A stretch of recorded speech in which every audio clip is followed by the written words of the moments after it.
All right, so welcome to the Board of Selectmen meeting for Thursday, April 12th, 2018. I apologize for the late start. It's my fault. I was downstairs in another meeting related to the town. As always, this meeting is being video recorded, and we'll begin by taking a moment of appreciation for our troops serving in the Middle East and around the world.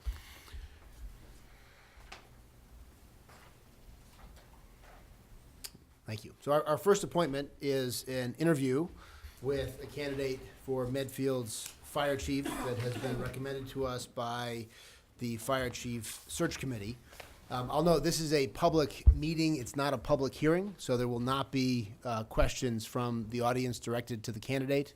However, if anyone has questions that they would like the selectmen to ask, I have placed sheets of paper and pens over on the table there. You can write your question on the piece of paper. You can hand them up, and if one of the three selectmen chooses to ask your question, the question will be asked, but otherwise, the questions will come from the board. I will now call upon our interim fire chief, Hollingshead, to introduce our guest tonight. Mr. Chairman, thank you very much. It's a pleasure to be here. It's a pleasure to be here at this point as well. Excuse me, Chief, could you just use a microphone that allows the people at home to hear you? Thank you. It's a pleasure to be here. Thank you very much. I just can't say enough about the candidate for fire chief's position, Bill Carrico, one of the finest gentlemen I've known, and a real professional out there. So that's all I want to say, and he's a good choice to this point. So thank you very much, and Chief, good luck. Welcome. Please step up. Thank you. Welcome to Medfield. Good evening. Thank you for having me. I know you had a little bit of a difficult ride here tonight. It was quite a ride. Quite a ride. 3 hours. Holy smokes. But you made it. But Pete, did you start us off with questions? So what interests you about being a chief in Medfield? I think you have some rather unique challenges here. One of the things I saw was the ALS system, your staffing. I think that's something that I can really help you with.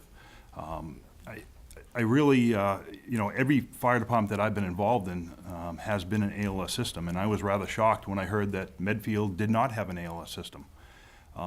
Given the size of the community and the call volume and what towns surround you, I was rather shocked that you didn't have an ALS system. So, that chance of building that system, adding to the staffing, it's very intriguing. It's definitely a challenge that I'm up to, and I want to dig right in. Oh, good. So I noticed that the staffing was a little different in Sandwich.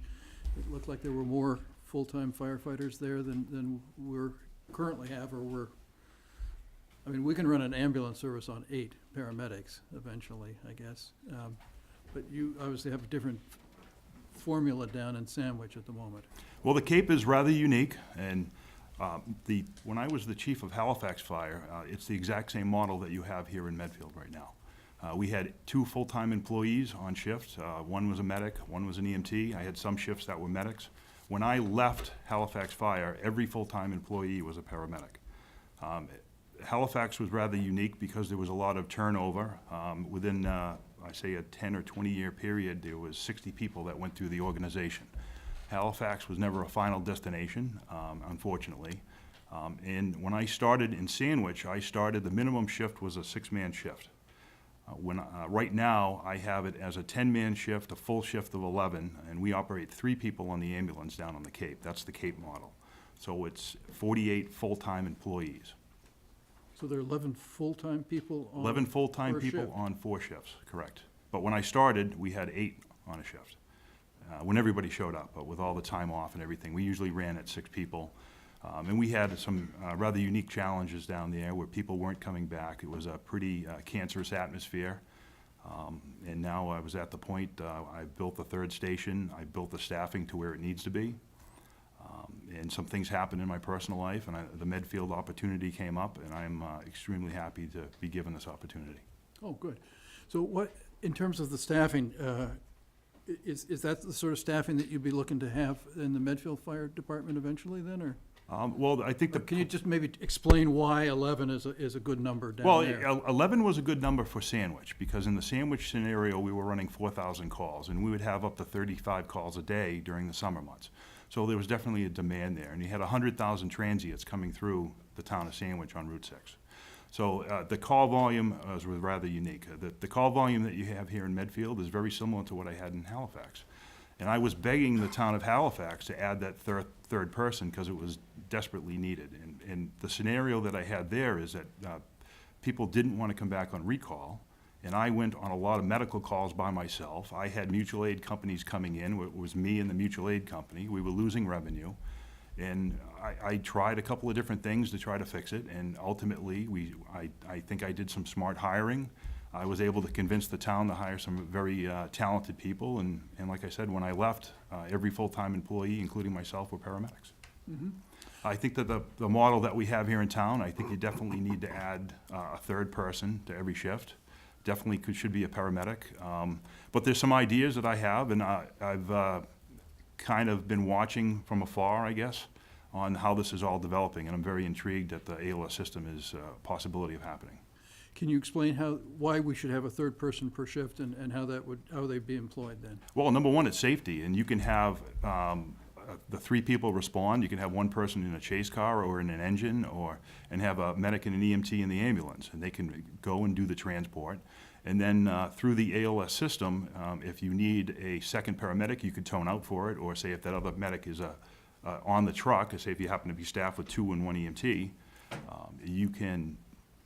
you can end up taking that call, and you can leave that chase vehicle on the side of the road and pick it up with some recall people. So I've lived that life, and I've had it where I've had to jump into the mix, and I've had to go to the hospital several times. But as the chief of department, my job is to run the service and to make sure things are happening the way they're supposed to. Yeah, instead of providing the hands-on Correct. service, yeah, okay. Correct. But you know what, when it's just, depending on what your staffing is, and if there's a fire, I have no problem putting the gear on, grabbing a hose and doing what I have to do to make, remedy the problem. Yeah. And Halifax was a call department as well, is that right? I had 8 full-time employees and 26 call firefighters. And we were in the point where a lot of the call staff that we had didn't live within the town of Halifax. So I was trying to have some unique things on how to gain some staff. And one of the things that I did is I went to the high school, and I had a fire cadet program. So my thinking was maybe I could brainwash a couple of high school kids into being firefighters. And the first class that I did was in 2011, and it included my son and a couple of his friends. Well, his friend is now a full-time paramedic in the town of Pembroke, as are 4 other people that were involved in that class. And I kept it going up until I left, and I thought it was a very good way of getting kids involved in the community. I also had them cross-trained as CERT members, so they kind of had a little bit of hands-on, a quasi-Firefighter 1-2 program, and I kind of gave them that fire that this is a good career to do. So it was a good program at the time, and I did hire some of those guys on the call force. Yeah. But like everything happens, they end up wanting to be full-time, they go to medic school, they get full-time jobs, so it's all part of that attrition that I had to keep the process moving. Yeah. You used the term CERT. I don't know what that means. Community Emergency Response Team. It's another volunteer agency that you can use to help staff. You can do search and rescue teams. You can help with sheltering. You can help with the EOC. It's a really good program that's out there, and it's for free. And I was training volunteers within the community that if we had this big event and say that your neighborhood was isolated, then the people that were trained within CERT could help their neighbors get through the emergency until the fire apparatus and the police and the DPW arrived to help everybody out. So in Sandwich, where you had that high call volume, did you have a call department there as well? Or No, there was no call force in the town of Sandwich. It was eliminated in 2007, way before I even got Oh, there. interesting, okay. And unfortunately, in that scenario, the call force, a lot of people that were on the call department didn't live within the town. So when you have calls during the day, they weren't available. And they ended up being nighttime and day staff, day assistants on the weekends. So would you be looking to keep the call department, or would you be looking to move more towards the Sandwich model? Please don't think that Sandwich can happen here in Medfield. Okay. I'm a supporter of the call force. I think it has a place here, but we also have to have the full-time staff. I think they can work in unison. It's the full-time staff. If you look at NFPA 1720, it's the response for responding to fires. Right now, I need 15 people. So you're not going to get everybody back. So you have to have that call force. It has to happen in this scenario. Yeah, okay. And I encourage it to continue. And it has nothing to do with Medfield. I'm just kind of curious how another town would run, because Sandwich obviously has a very high seasonal component, and so that, did you run 11 firefighters right through the winter? It was around-the-clock staffing, and that's what we had. And you have to remember that the staffing would go up on the weekends, because people would come down to the Cape. We would run typically around 5 calls a day, and then once you hit the end of May, it's this explosion of calls, and it's people coming to the Cape, and it's everybody gets out and accidents happened, and there's not as many fires as there used to be a long time ago, but the medicals, we're running about 2,600 medicals right now, 4 ALS ambulances.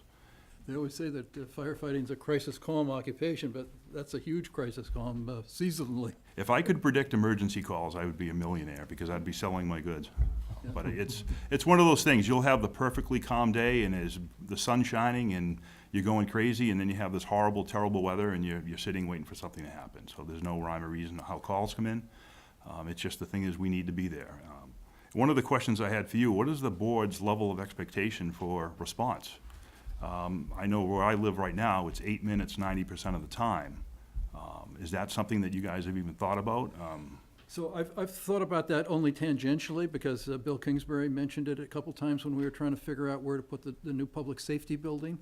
Yep. And we were at one point talking about maybe putting it, there was talk about trying to get the land where the, over on Route 27, near West Street, there's a building, I always think of it as the Potpourri Building. It has a Sluggers Academy in it now. It's like an office building.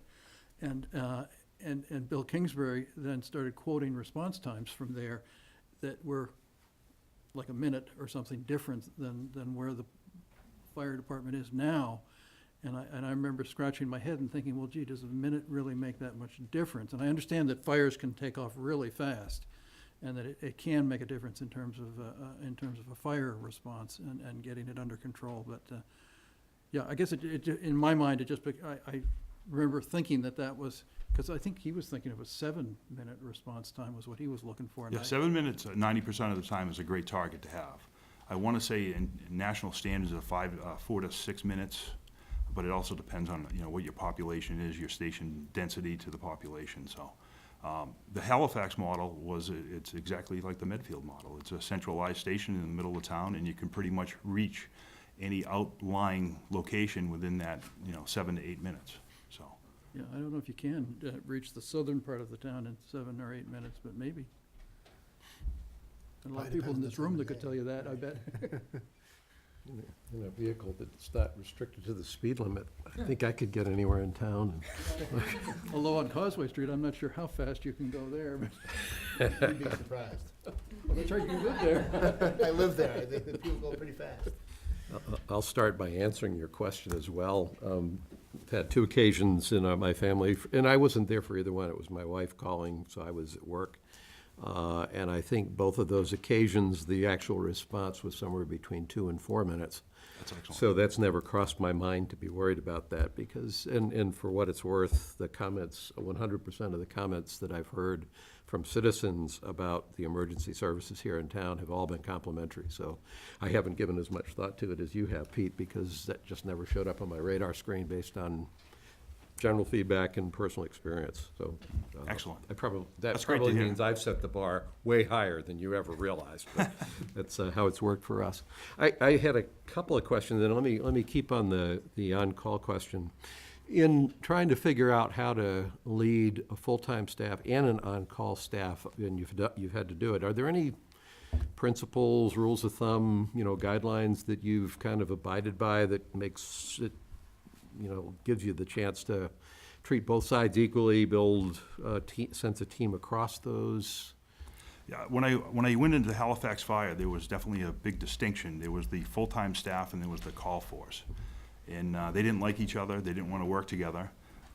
And one of the things that I did is I identified that for number one, if they want to feel the same and they want to feel like they're treated equally, you have to treat them the same. So you have to hold the same standards. If you want to train them the firefighter 1-2, if you want to be on the call force, you have to be at least a minimum of an EMT, And before I started, they were just hiring people just to be firefighters. So as the job that we have expands and we're providing emergency medical service, because really, if you think about it in its entirety, the number of fires are down. They really are. I know where I come from, if we get one legitimate building fire a year, we're doing, everybody's enjoying that because that's what we all signed up for. But we're really an we're emergency services is what we really are. We're responding to the natural disasters. We're responding to medical calls, way more than we ever respond to fires. But they're there, and you have to have that element trained and ready to go. So treating people equally, trying not to distinguish that one has preference over the other. I was very successful in that, and at least I feel I was. And I eliminated a lot of that negativity that was there before I started. And it's, you know what, I even had coined the phrase of, they're not really call firefighters, they're part-time firefighters. And you kind of almost have to think of them like that, is they're part-time firefighters. I think that, throughout history, we've had volunteer, you have call, but I like to look at them as just part-time firefighters. Okay. I'm going to go long-term. In the last year, I've been involved with the ALS committee that's looked at how we could move to ALS. And one of the issues that we dealt with probably early in the process was trying to anticipate where emergency services will be 10 to 20 years from now. And one trend is telemedicine, which might say you don't need so much on board.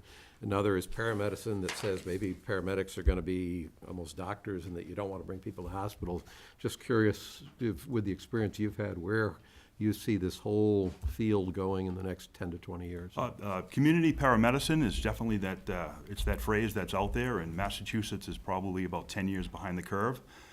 There is some, rules and regs that are out there that are in the process of being written, but I see community paramedicine being a huge thing.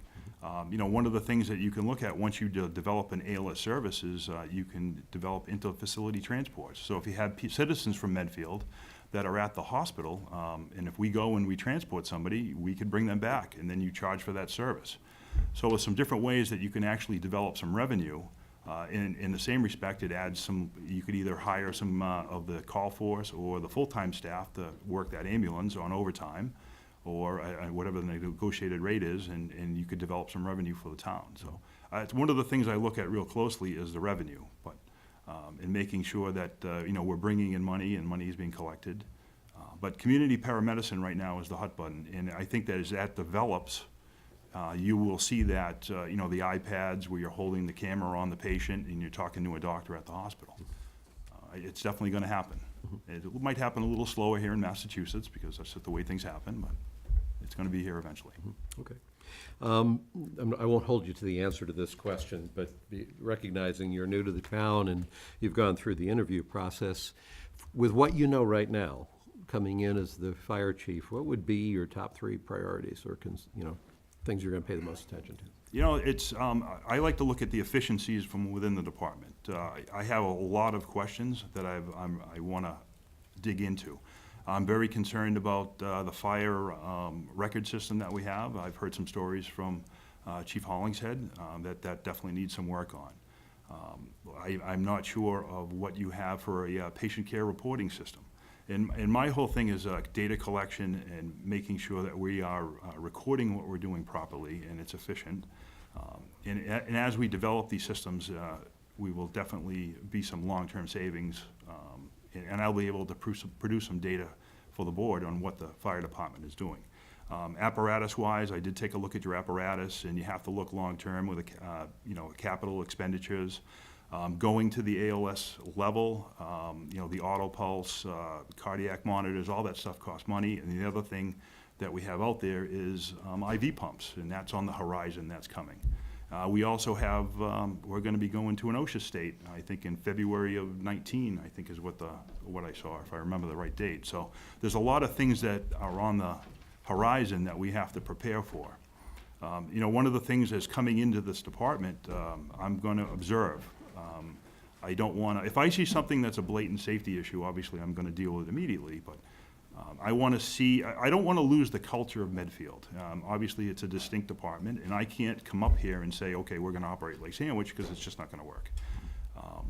And I don't want to use my experiences of the past to, go and push ideology on the guys. I want to make sure that we try to maintain the culture that we have here. And there will be some things that I'm going to change, obviously. It's inherent when a new chief comes in. But, it's just kind of getting that entire picture of what's happening. It's a lot of work, but I'm actually looking forward to it. I like that part of it. I like coming in and seeing what I can do to make things better. Okay, and last question that I have, you've moved from one town to another town, so you've got some experience in coming in different towns. What would be the area that you think you'll need the most help with, whether it's from us or just from, the town administration in general? Coming in as the new chief, it's a new, there is a culture here, you don't know the town. Where do you think you'll need the most help? It's probably that, it's the political atmosphere on the street, I think. There's always going to be people that are negative towards the fire department. There's going to be people that do not want to have the ALS system happen. It's just trying to read what's happening within the community, because it's going to take me a little bit to kind of gauge that and build up trust, I think is what I really, because I'm coming in, I'm not the guy from here, and I need to build up some trust. So I think it's developing that trust and to know that my best interest is the town of Medfield and Medfield Fire. And it takes time. I think I did that when I came into Sandwich. It happened when I was in Halifax. And I think I'm very positive it's going to happen here. And my family is 100% behind this move, so they're looking forward to coming here. My wife's family's from Stoughton. So we're a little familiar with some of the surrounding towns. But it's probably building that trust and just knowing that I'm here for the best interest of everyone. Just for the record, because we had a chance to talk before the meeting, his kids are all out of school, so you're one of the very few people that's moved to Medfield after your kids are out of school system. Thanks. So just to follow up on something you said earlier, in addition to the program you mentioned at the high school, is that something you might like to resume here or try here as well? I would, yeah, I definitely, because I think that by having a call force, see, in Sandwich I didn't have call firefighters. So here, that gives me a distinct advantage because I have that call force, which we can add to, and we could pull kids from the high school. And I thought it was a good program, and we did it once a week, right in the fire station, and I would like to pursue that. I actually enjoyed it. It was a lot of fun. When I was in Halifax, I was also, it's not on my resume, but I was also the director of the Plymouth County Fire Rescue Training Firefighter 1-2 program. So I was in charge of instructing the call firefighters, Firefighter 1-2 throughout the county. So it was a good experience, and I just took a lot of the lessons and all that information that I gathered throughout all those years, and I just developed a small program for the kids. And you know what? I think they enjoyed it. I'd even like to maybe expand it. Maybe I could have a program after hours or an adult after hours program for Firefighter 1-2. So it was a good experience. So I definitely want to do it again. And do you have other ideas or approaches for recruiting additional call firefighters? Oh yeah, definitely. I would have to get with the board and the town manager and find out what their vision is. Obviously, your vision is extremely important. Where do you want to see the Medfield Fire Department go? And we have to collectively get to that vision and get to where we want to be. Yeah, definitely. I mean, other than the high school program, what else did you do in Halifax in terms of recruiting and training additional part-time firefighters? I advertised multiple places. I reached out to the surrounding towns. I approached other call firefighters in other communities. And it's tough trying to get people to volunteer. My first applied research project at the National Fire Academy was on the lack of volunteerism, and since I think it was 1980, volunteerism has dropped 20% because no one really wants to be a volunteer. And one of the things that I discovered is that, a call firefighter, you'll get somebody who's 20, 21, 22, and they're very eager to be a call firefighter. And then you train them, and then as life goes on, they get married, and then their time is now limited. And then as a couple of years go on, now they're having children, or they have to work a second job. So then you'll just watch this progression as the person that was coming back to 80, 90% of the calls is now dropped to 50, and then, trying to get that intrinsic motivation to get them back into it, but also not trying to sacrifice the family life and the things that are important to them, their full-time job. So it's, reaching out to different aspects of the community and seeing who's interested. I'm not sure. I'd like to see what the existing staffing is and where they live. I'm at a disadvantage. I don't have that information. But, starting at the high school and seeing if you can get some 17, 18-year-old kids, and then even encouraging them to go to EMT school and then going to paramedic school. And then you could build that foundation. Then you'll have a nice foundation of kids that when attrition does happen, then you can pull from within your own ranks rather than hiring somebody from outside. So, The police department seems to have been very successful at hiring kids that have grown up in Medfield recently, so there may well be another market for firefighters. yeah, and you have to explore that. You have to get out and you have to meet kids and just say, hey, look, have you thought about this? One of the things they did this morning is I spent 4 hours at Sandwich High School in the STEM Academy, and they had a career day. So I did 4 presentations on how great it is to be a firefighter, and I did that for 4 different classes that came in. And I was hopefully trying to brainwash some kids into being in the fire service. I think I might have converted one person that wanted to be a cop, but I love seeing your engineering background too, by the way, and your involvement in the Big Dig, so. I spent 10 years at the Central Artery Project. I started as a draftsman, and I ended up as a senior construction engineer on the I-93 southbound Yeah, tunnel. controlling a lot of money every year. I was approving, I think, $2 million every 2 weeks. Yeah. So it was a great You won't get experience. to do that here. No. It's about our town budget. Yeah. It's about a year's budget. How did you make the transition from being an engineer to being a firefighter? I had a friend of mine who was a field engineer on another project, and he was living in Abington at the time, and he was on the call force. And we would hang out at lunchtime, and he would talk to me about how great it is to be a call firefighter. He talked me into going to EMT school with him, and he ended up getting a job at Hyannis Fire down on the Cape. And he ended up calling me up one day, and he said, hey, Billy, this was on a Monday. He said, the Duxbury exam, the last day to apply is on Friday. So I put my application together, and I went down and applied, and I was 31, and I didn't think I had a chance, and here I am today. So you going from Halifax to Sandwich, you went from a smaller department to a bigger department. Now you've kind of coming back to a smaller department. Why is that? There was a great appreciation working for a smaller department. At the time that I had taken the Sandwich job, that was the right thing to do. My daughter was just going from 8th grade to 9th grade, and she was interested in going to a technical school, and that job came up, and I liked the challenges there. It was building that 3rd station, the public safety building, adding to the staff, and everything just kind of fell into place. I have become very disillusioned with the Cape, with the traffic. It is absolutely horrible on the weekends. And as you might have seen me on the news with the weather conditions, with being on the coastline, and I would love to get back into a department that has a call force and is growing and has a lot of potential. And I am looking to have a long career here. And you had mentioned briefly, how do you see your relationship as fire chief to the Board of Selectmen and the town administrator? If I were to come in here and be adversarial, that would not help anybody. I think that you have the vision of where the town wants to go, and it's my job to execute that vision, and we all have to work together. And I have had a great relationship with the other town administrators and town managers, and I want to continue that. You have to remember, where I am right now, the Board of Selectmen, it cannot talk to me. I am under the town charter. I only work for the town administrator. So if a Board of Selectmen member wants to talk to me, they have to have the approval of the town manager. But I liked having that interaction. See, here, it's just, we can't talk to each other. Yeah. I actually miss that. I had that relationship in Halifax. And one of the selectmen would come in every morning, and we'd chat. And one of the best experiences I had is I had kept complaining that no one's coming back on recall, and we really need to do something about the department. So what I did was I invited that Board of Selectmen member to ride along with me all day long on one day. And she did. And she was on the finance committee. She was the chairman of the finance committee, and she was, no, you don't need more people, you don't need this.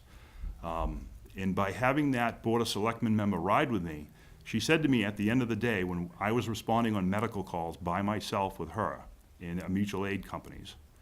She said, "Oh my God, I am so sorry I didn't listen to you." And that was an eye-opening experience. And I would invite any, all three of you to come on down and ride with me for a day and see what we actually do. Well, if all three of us came, we'd have to post it as a public. Well, you'd have to post that at a public meeting. I don't know if you can do that on a mobile basis, so, and then you have to make room for, you have to make room Yeah. for Bill Massaro as well. I don't know if you can fit them all in there. And you didn't make her ride like on the end of the ladder all day long or anything like that? Oh, no, no, Okay, no. okay. No, she actually rode in the ambulance too, so I wanted her to have the full experience, and I think it was very educational. How did you find the process of interviewing with the committee? And because it was we got a summary Tuesday night from Scott McDermott, the chairman of the committee. It sounded like it was a fairly thorough and searching operation. Very thorough. No, good. So Yeah, what was it like from your end, from the? It was interesting. I know that they had gone and they were doing background, they were calling references right at the beginning, and that usually happens at the end.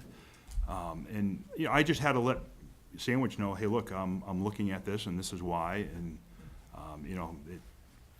I thought it was a very a really nice assessment center. I had been in a couple before. I've actually been on the other side of the table, and I've done assessment centers. So I thought that Badge Quest did a great job. It was fine. For me, it was fine. I didn't have any problem with it. I was a little upset that during the second station, I thought I bombed it really bad, and I was downstairs, and I was a little upset at myself. But then again, it's my level of expectation. No one will ever punish me as much as as I can. So, but I was upset with it. But. I assume if you're hired here, you won't be living on Sandwich? Or living down the Cape? Absolutely not. The only thing that I have is my daughter is on varsity softball, and we have to be residents until June 1st. So, but I have a real estate agent that's coming in tomorrow to give me an appraisal of my home. I just need to finalize some things here, and once I'm ready to go, I'll bring them in, and I'll put my house on the market, and I'll start looking for something. My priority is to try to find something in town first. There's a rather challenging housing market here. You don't say. Yeah. Yeah, as I've Mike discovered. is the chair of the Affordable Housing Fund. Yeah, I've got an extra room, too. yeah, thank you. I'd say I don't eat much, but that would be a lie. That's surprising, Mike. There's always one room more. You can put a tent in that. Gus or Pete, additional questions? I was interested you were the chairman of the communications committee. I don't know what that is. I'm very kind of interested. That seems like a nice thing for Halifax to have been doing, to try to communicate better. Yeah, well, the communications committee ran the dispatching center. Oh. So what it was a public safety dispatch. It was one person on duty, and they dispatched police and fire. And it was run by a committee. So it was the police chief, fire chief, a board of selectmen member, the DPW director, and water superintendent were all on the committee. I found it very difficult to run a dispatching center by committee. So towards the end, we ended up switching and hiring an actual dispatch manager to run the communication section. It was a good experience. So one of the things that I've heard is that there's a single dispatch for the whole Cape. Is that right? No. Right now, when I first started in Sandwich, I had civilian dispatchers, and that dispatcher would work a 24-hour shift in the station. And the police would receive the 911 call, it would drop down to fire, and then that person would dispatch the fire. But the problem we had is that one dispatcher would be at the dispatching console 24 hours That's in a hard. shift. Yeah, that's, With vacation time, people calling in sick, I've had many times that the dispatcher would be at the dispatching console for 48 hours. I thought that was extremely unhealthy. It was an endangerment to public safety, endangerment to my firefighters. So I ended up approaching the town manager, and we ended up coming up with the idea of combining our dispatch. So the police dispatches would have a public safety dispatch. But in turn, there's always a caveat to that, as I wanted 4 additional firefighters if I'm gonna give up my dispatch. And I ended up getting that. So immediately I started adding to my department. And then I was lucky enough to get the SAFER grant, which added another 8, and at the same time, the building project came around, and we're in the process of opening up the 3rd station. So everything really came into line, and I'm right at that point where we're gonna be opening up Station 2 within the next week or 2. So this is the perfect time, and I've accomplished what I needed, and I would love to come up here and keep going. Is the Safer Grant one of those ones that, like the COPS program, where the government pays for the people for a certain set amount of time, like a year or two or something? Yep, I ended up getting $1.2 million for a 24-month period. And the final day of the Safer Grant is February 5th of 2019. And it covers all of the town's expenses, the salary, health insurance cost, all the behind-the-scenes costs that we have to pay as a And then town. Sandwich is committed to carrying the personnel forward. Correct, and they have $208,000 in the budget to cover that cost. So there's no regional dispatch on the Cape? There is a Barnstable County dispatch, which is the county control, and then there's a lot of communities or towns that are involved in that county dispatch. But there are a lot of towns that have their own dispatching center. Bourne is part of county, Mashpee's part of county, West Barnstable. Barnstable, Hyannis, Com are independent, and then there's some other towns the further you get down the Cape. Is that the sort of thing that you think works to regionalize something like the dispatch or not? I think there are some benefits to a regionalized dispatching center. I have not talked to the police chief, and I'd like to get his opinion on where dispatch is. I think that there are some changes from talking with Chief Hollingshead that could be made that would help improve our efficiency in getting calls out. But obviously, as not being in charge of the dispatching center, I wouldn't want to talk out of turn about anything that's happening there. Thank you so much for coming and for applying thank for the job. Thank you. Questions, Mike? Sure.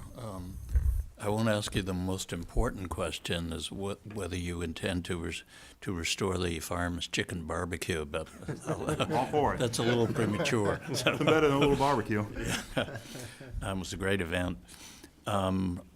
Now, I understand Medfield is the only region in the state that requires both ambulance attendants be ALS certified. Is that the case in Sandwich, or was one? Well, within the AR, the administrative requirement from OMEMS, you can have an EMT and a paramedic on the truck, but you have to have the ability to call for a second paramedic depending on the level of care that's needed. So if you have a priority 2 patient, you should have 2 paramedics touching that patient. Mm-hmm. Ultimately, the perfect model is to have 2 paramedics responding on every medical call. But unfortunately, as a system like this is building, and it just, as systems have developed, a paramedic and an EMT is a good model to start. You have to have a method of getting that second medic. So triage is extremely important at the dispatching center. So if somebody calls in and says they're having chest pain or a cardiac arrest, you need to have 2 paramedics on the way, moving right away. Mm-hmm. And that's extremely important. I think the long-range target would be to have 2 medics on the truck, period. And that's a good model to have. It's safe. It'll definitely get the town the service that it deserves and needs. One of the questions that was asked by a person in the audience in an earlier meeting was, do we have enough calls in Medfield to keep our ALS staff certified? I understand you have to have 40-hour certification a year, and it cannot be driving the ambulance. It has to be providing service. I think we have somewhere, about 130 calls a year that are ALS. Are we going to have enough to keep them trained, or are we going to have to place them in hospitals or? You know, other one of the facilities? things that we can look at is our surrounding communities, and right now, we are not giving ALS to anyone else because we can't do it. I've reached out to several of the chiefs around here, and I've several of them I've known for several years now. So one of the things that would be on the radar would be, once we get our ALS system up and running, is to reach out to those chiefs and start providing mutual aid ALS. It's a revenue stream that is definitely out there. And somebody who continuously takes and doesn't give anything back, you start to develop a little bit of an adversarial relationship. I think that the call volume is definitely there. I would like to see your numbers. I looked at the fiscal year 16 town report, and I'd like to get some more information on where the ALS system is and what we're actually doing for calls. I think that looking at the EPCR program, that patient care reporting program, is very telling. But we're at an extreme disadvantage because we're not providing ALS service. So we're losing data, we're losing revenue incredibly, and that's important to me. And I want to make sure that, you know, yeah, the ALS system will never be self-sufficient. You're never going to make enough money to keep the system going. It's going to supplement. And you can take that money that you generate from the ALS system and you can help offset paramedic stipends. You can help purchase equipment. So to answer your question, there will be enough call volume once we get the system in place, because we can start going to those mutual aid communities and providing the service to them that we are getting.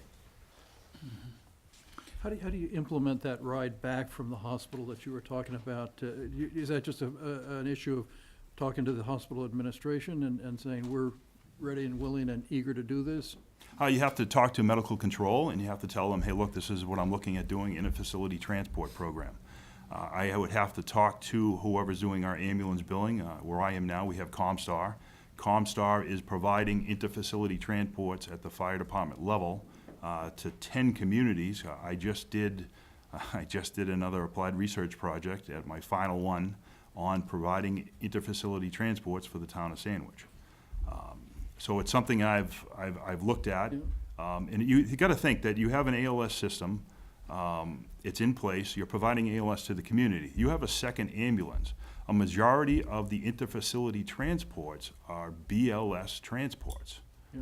So there's a revenue stream there. And when I heard that you weren't using your second ambulance, I kind of was shocked. So my mother was, before she died, was in a CCRC and then in a nursing home. And when she needed to get transport from the CCRC to anywhere, Yep. a lot of times they would call an ambulance. Is that the sort of thing you're thinking about? That's a revenue stream. Private ambulances are in business, and they're transporting people Yeah, to and some of doctor's them are just appointments. like wheelchair cars. I mean, Yep. yeah, okay.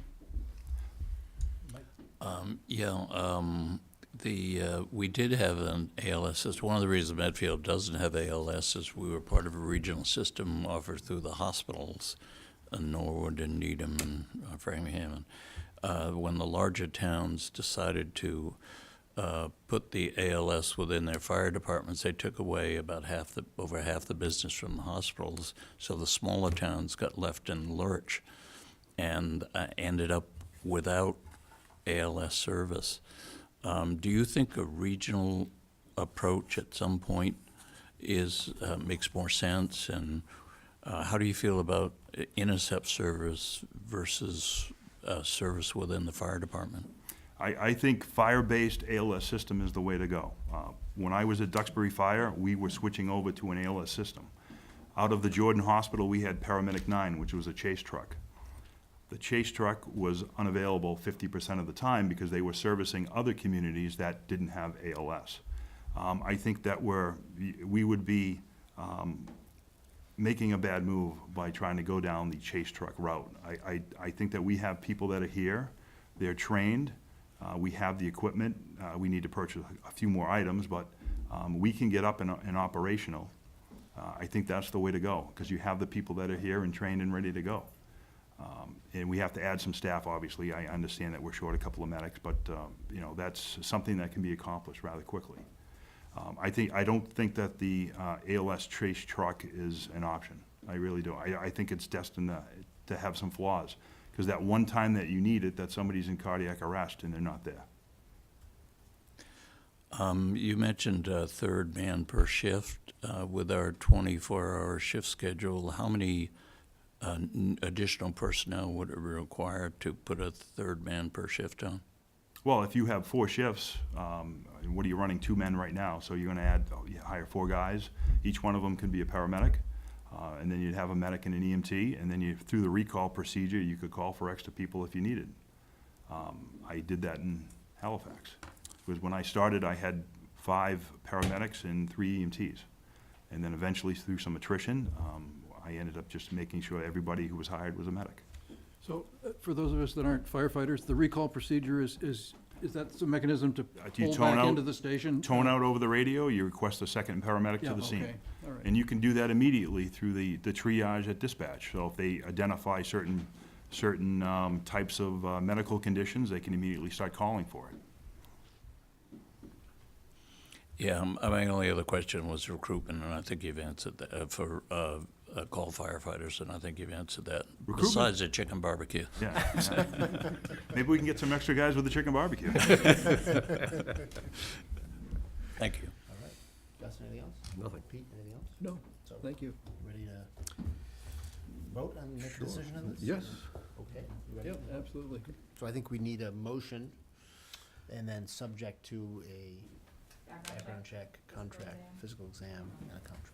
So I move that we appoint the new fire chief, subject to a background check, medical exam, Successful completion. successful completion of a medical exam, not just any old medical exam, but a successful medical exam. Was there a third thing?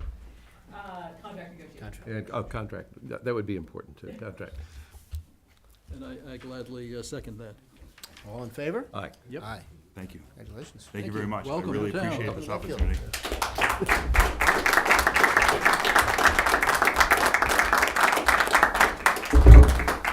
Breaks off.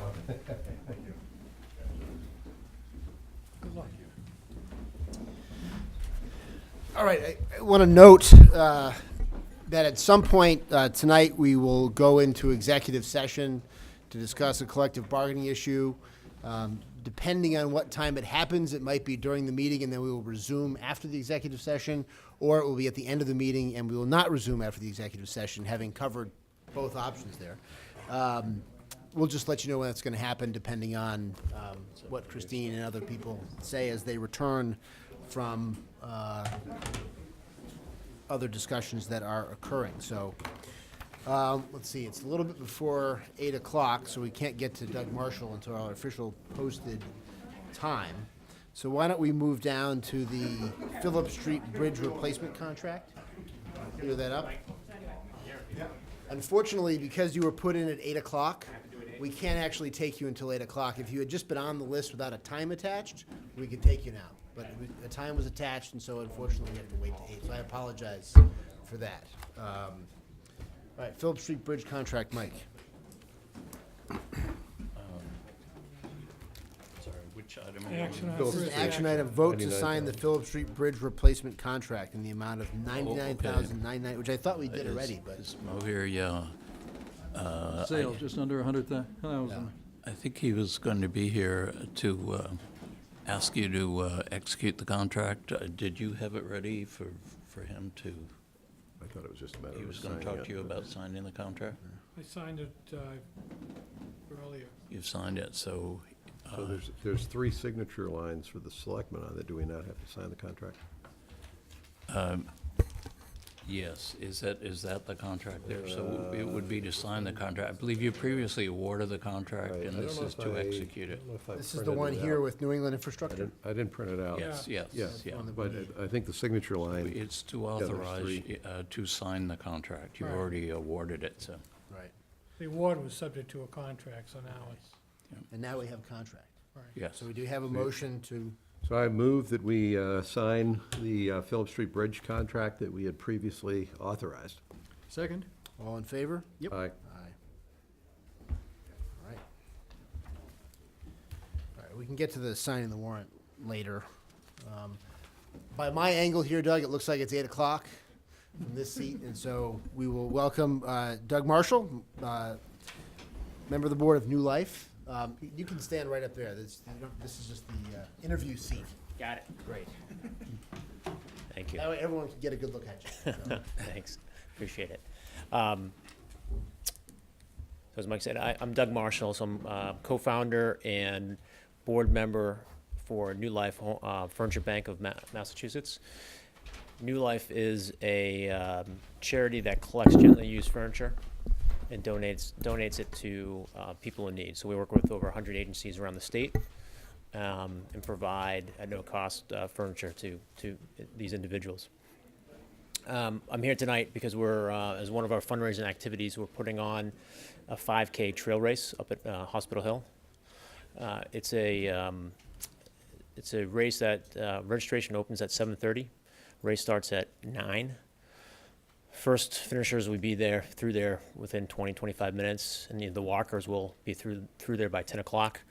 We will wrap everything up by 11. We've attracted a number of sponsors, including New Balance, Eastern Bank, and Samuel Adams. One of the things we want to do as post-race is provide samples of beer to the participants. The way we would manage and control that is that upon registration, you have to show an ID to get your race packet, and we'll check IDs for people who are of age, and we'll provide one ticket per person. So it's not something that's going to be excessive. It's going to be very controlled, and it's just something more of a novelty that I've seen in other races, and it's been well received. So here tonight just to seek your approval to be able to do that. I know Gus and Pete both had questions about this. Why don't you go ahead, guys, because you were the one that raised it. So, yeah, I think I'm probably the one that raised the issue first. This is open to both adults and children. Correct, it is. The runners will be finished at 9:30 and the walkers at 10. Yes. Explain to me why it's a good idea for kids going on a 5K race to see a bunch of adults go run 5K and at 9:30 or 10 o'clock on a Saturday morning start drinking beer. Yeah, again, I don't think it's it's more of a novelty and it's not going to be excessive. So it's something that I've seen at a number of races in the area. Powhasset Trail Race had Zulu, which is one of our local businesses, there at their race. And again, it was probably 100 people and probably 20 people had a beer. And they have kids there as well. I don't think it affected the So the this environment. this was in Medfield. This was in Dover. This is at Powhasset. Have you seen it in Medfield? Not seen it in Medfield. And this was at 9:30 in the morning at Powhasset? Correct. I personally think that's the wrong message for us to be sending to kids in Medfield, that's, go out and run first thing on a Saturday morning, and then quick sit down, have a beer. And I admire what you're doing with your organization. If this was a normal, like the car show and things like, I don't have a problem with beer at the hospital or anything like that. Yep. I just see this format, which is a half-hour run followed by a beer, is just not the message I think we ought to be sending to our kids in town. Pete? First, I would congratulate you and being a co-founder of New Life. I think it's an incredible organization, and I thank you for all of your work with it. I guess I have the same concern that Gus does. I think that it's not a good modeling for the kids. So for me, I just, athletic event, time of day, I don't think it's good modeling behavior for the parents for the kids. So, Will you lose your Sam Adams sponsorship if you can't do this? No, again, it was more of a novelty and it's something that other races have done. So the race will go on and it will be successful, and it's not going to impact us. It's just something that we thought would add something to the advertisement. You can tell them I thoroughly enjoy Sam Adams beer, so this in no way Well- is reflective on their product. Well, Just I hope you're going to after be. I hope 3 you're going to be there on May 5th. I'll bring my own. Okay. I'm not sure what message that sends. Wait till 5 o'clock in the afternoon, I hope. It's 5 o'clock somewhere. I mean, we're fortunate because we've got a brewmaster for Sam Adams that lives in town. That's right. Part of the marketing team. Yeah. So again, it's just all the way around. I thought it was good branding for us. Understand your concerns. We didn't see it as a problem, to be honest with you, just because it was so short and it wasn't going to be excessive. I think in a town that has the percentage of kids below 18 that we do and the kinds of just general social issues that we're trying to get out in front of, Sure. I was surprised when I first read this and said, so you're going to be the prude that's going to say no on all this. But it's like, I think this one's pushing farther than, as a town, we should. And so in this instance, under these circumstances, I'm not on board with it. Okay. That's fair enough. All right. Appreciate everybody's time. Yeah, thank you for coming in. Thank you. Good Thanks, luck. guys. I don't think we need to take a formal vote since two members have registered their. Yeah, is there any modification of this that we, I mean, in terms of being authorized to do the race, is there anything beyond that? I think we've already authorized. You already them to do authorized the the Okay, race. so Yeah. Was there this, actually an application in for a one-day license? There was a request, an email request for They it. didn't file a form, or they did? okay. We accept requests on an email basis. It's very informal. Are you sure that we authorized it? I'm not sure we authorized it. I You thought we- authorized the race. Okay, We all authorized right. Yeah, the race. just the Excellent. race. Yeah. Doug, thank you. Thank you, thanks. Thanks for coming in. All right, next item is Medfield State Hospital, which is obviously a broad topic.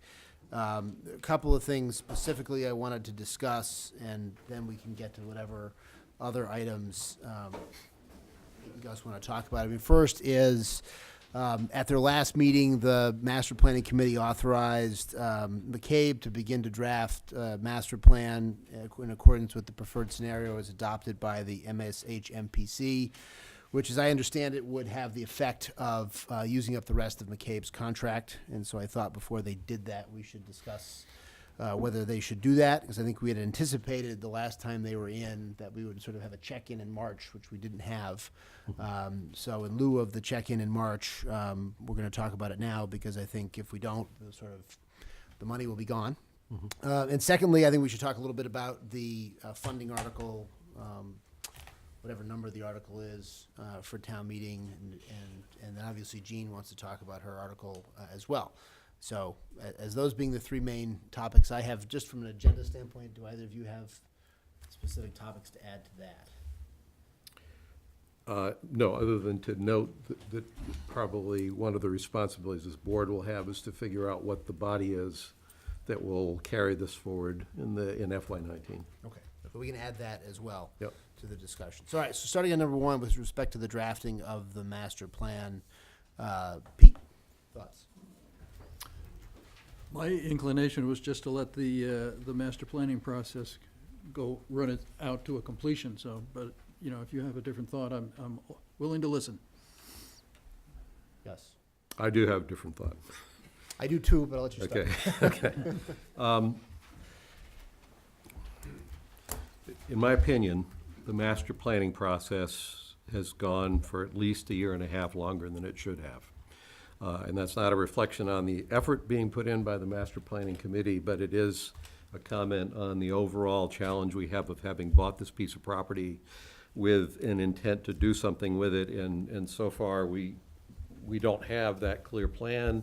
We're not organized to actually do anything about it, and I'm very concerned that the longer this process drags out, the more deteriorated the property goes, that the basic trend in inertia will be toward us winding up with a piece of property which will be perhaps open space, certainly with decrepit buildings, or maybe a glorified dog park, but not the thing that we said we wanted when we first bought the property. So that's the driver on my concern. With respect to finishing out the master plan, right now, after at least 3 delays in when the special town meeting would take place, we are now making decisions, financial decisions, going into this town meeting based on a vague faith that there will in fact be a special town meeting in the fall, and that special town meeting will either result in approval of the plan by the public or not. And I see that as a practical matter in simply having us throw the car into neutral, doing nothing during FY19, losing yet another year, and then in FY20 we'll finally get around to thinking about what we're going to do with the property. And I see no reason to do that. The master plan that the Master Planning Committee has been working on is a decent master plan. Personally, I find it to be qualitatively extremely close to the plans that people that came together at the center in November of 2014 put together in the afternoon before we ever had bought the property. And that is not a slam on the quality of the master plan. That is simply an observation that we have spent 3 years rediscovering a basic concept for what we want to do up at that hospital that we actually were able to generate in an afternoon, on a Saturday afternoon, before we ever bought that property. I think it would be useful for us to get that completed master plan, to have Kathy McCabe complete it. Ideally have that done by the end of this fiscal year so that we actually have the plan. There is no statutory requirement that the public approve it. I think it would be good to get that approval, but that basically is a guideline, is something that we then can begin to discuss about how to put in the follow-on body for the Master Planning Committee to begin the work of thinking about how do we move forward from here. I think we're gonna discover that, like the Hinckley property, as we start to try to push this thing forward, we're gonna discover that there's steps in the process that we hadn't fully appreciated. So the idea that we may, in the fall, look for some sort of a confirmation from the public of where we're trying to take it, I don't think that's necessarily off the table, but I do think we should be in place and have a committee that's moving forward with its plans for what we actually are gonna do to develop this property. I think by the time we get that figured out, we're gonna be looking at the fall. So I think on the specific topic, I mean, I don't disagree with the thrust of what you're saying. I think kind of where I came out and kind of looking at the basic premises of where the committee is with respect to the master plan, and the reason I wanted to have this conversation is just looking at the premises, I couldn't see supporting a master plan based on those premises. I mean, based on the level of public investment that's required to make the plan, barely saleable to a developer. And if I look at a plan that says you're putting $25 million of public money into a plan, really giving the money to a developer, and in the Monte Carlo simulation, half of them, it's unprofitable to a developer. And that says to me that it is unlikely to be successful. And I think one of the biggest concerns I had in looking at the scope of the plan is the level of ongoing involvement that the plan presupposes for the government and even volunteers in the town of Medfield. And one thing that I've come to appreciate in my time in town government is that we have a pretty efficient town government. We do not have a lot of people who are employed by the town who have a tremendous amount of free time. And in looking around the kind of resources that we have within our current government, I can't imagine being able to, without a significant increase in the size of our government, having people available to manage the implementation of a master plan like this, to supervise the work that would be required to bring the master plan to fruition. And so I know that was a concern that I raised in January, and it's a concern I've had all along, and kind of looking at the basic assumptions this plan has with a very complicated financing mechanism, with sort of a building by building profit and loss approach, which as I looked at it further and further, and there's been discussion from time to time of how it could be phased and the rest of it, but when you have this kind of building by building approach, and this is gonna make money and this is gonna offset it, it's very hard to do just a piece of it. It's very hard to do just a part of it. And so you're kind of, if you're in for a dime, you're in for a dollar, and I suspect that it would end up costing the town a lot more than the projections are, just because that's the usual direction of it. And so, given that, I mean, I thought we ought to have a discussion about the premises before we spend the rest of the money to draft a master plan. Because as I've said all along, I'm not going to call a special town meeting to oppose a plan that a committee appointed by the Selectmen has developed. I mean, it just is not responsible to sort of punt it and say, well, I don't like this, I've appointed this committee, and I'm going to let people decide. I just don't think it's something that's really feasible for the town to do. And when you read the notes about implementing it, are you going to have a public-private partnership? Are you going to have a redevelopment authority? We're a town of 12,000 people, right? I mean, Christine, I don't know how many hours in the day she has, not enough to manage a redevelopment authority for what could be a $500 million redevelopment. And so, again, I mean, my view is that I don't think we ought to scrap the master plan. I think we ought to adjust it to make it more possible to be profitable, right? And I think the way to do that is you have to use more of the land that is currently vacant. I mean, the great expense here is the redevelopment of these buildings, and the great expense is building far away from the road. And, I think if you're going to have a master plan, it should be one that is flexible enough and long-term enough that it can respond to the market, it can be implemented over time, and be implemented within the realm of possibility for the government of the town. Otherwise, if we want to do the full-blown redevelopment, I think the only way to do it is to just sell the whole property to one developer to develop it, in which case we really ought to be responsive to whatever the developer wants to do up there and evaluate those proposals as opposed to dictating it up front. I mean, I do think the plan could be modified to be more workable and more possible and preserve the better parts of the plan, and enable us to, get some direction from the town about what we're going to do long-term, in the same way you'd have a townwide master plan. If you look at the Medfield townwide master plan from 1964 and then 1997, it didn't exactly happen that way. It provided general overall guidance. And to Gus's point, I think we have to move towards, I think one of the things that focuses the mind is moving deliberately towards a land disposition, in the sense that you're not just in a planning process, because I think that's when you find the traps. That's when you find, just like with the Hinckley property, we had wonderful ideas for the Hinckley property, we had relative consensus about the Hinckley property, and then you actually drill down into it, and then suddenly it's like you have to do these series of things. And with respect to a town meeting in the fall, I think with that property and with some other related things, I think we may still want to have a special town meeting in the fall, whether it covers the hospital or not. It may make sense not to wait until next year's annual town meeting to deal with it. So, as I said, I'm not opposed to continuing the master planning process, but I have very serious concerns about the premises of the current plan. I think there are ways to adjust it to allow a more incremental approach, to, instead of having an active implementation of this, to have a general overall vision for the property, sort of have a for sale sign on it, and then take proposals as they come, give developers an incentive to do work. Because I think right now, I don't think developers have any incentive to do work up there. If I'm a developer looking at how the town has approached it and how the town has approached other things, I don't think I'm going to invest a lot of money in trying to make something happen up there, because I'd be skeptical that the town would ever get ahead and sell some land. And so I think, So to be clear, I am opposed to continuing the master planning process.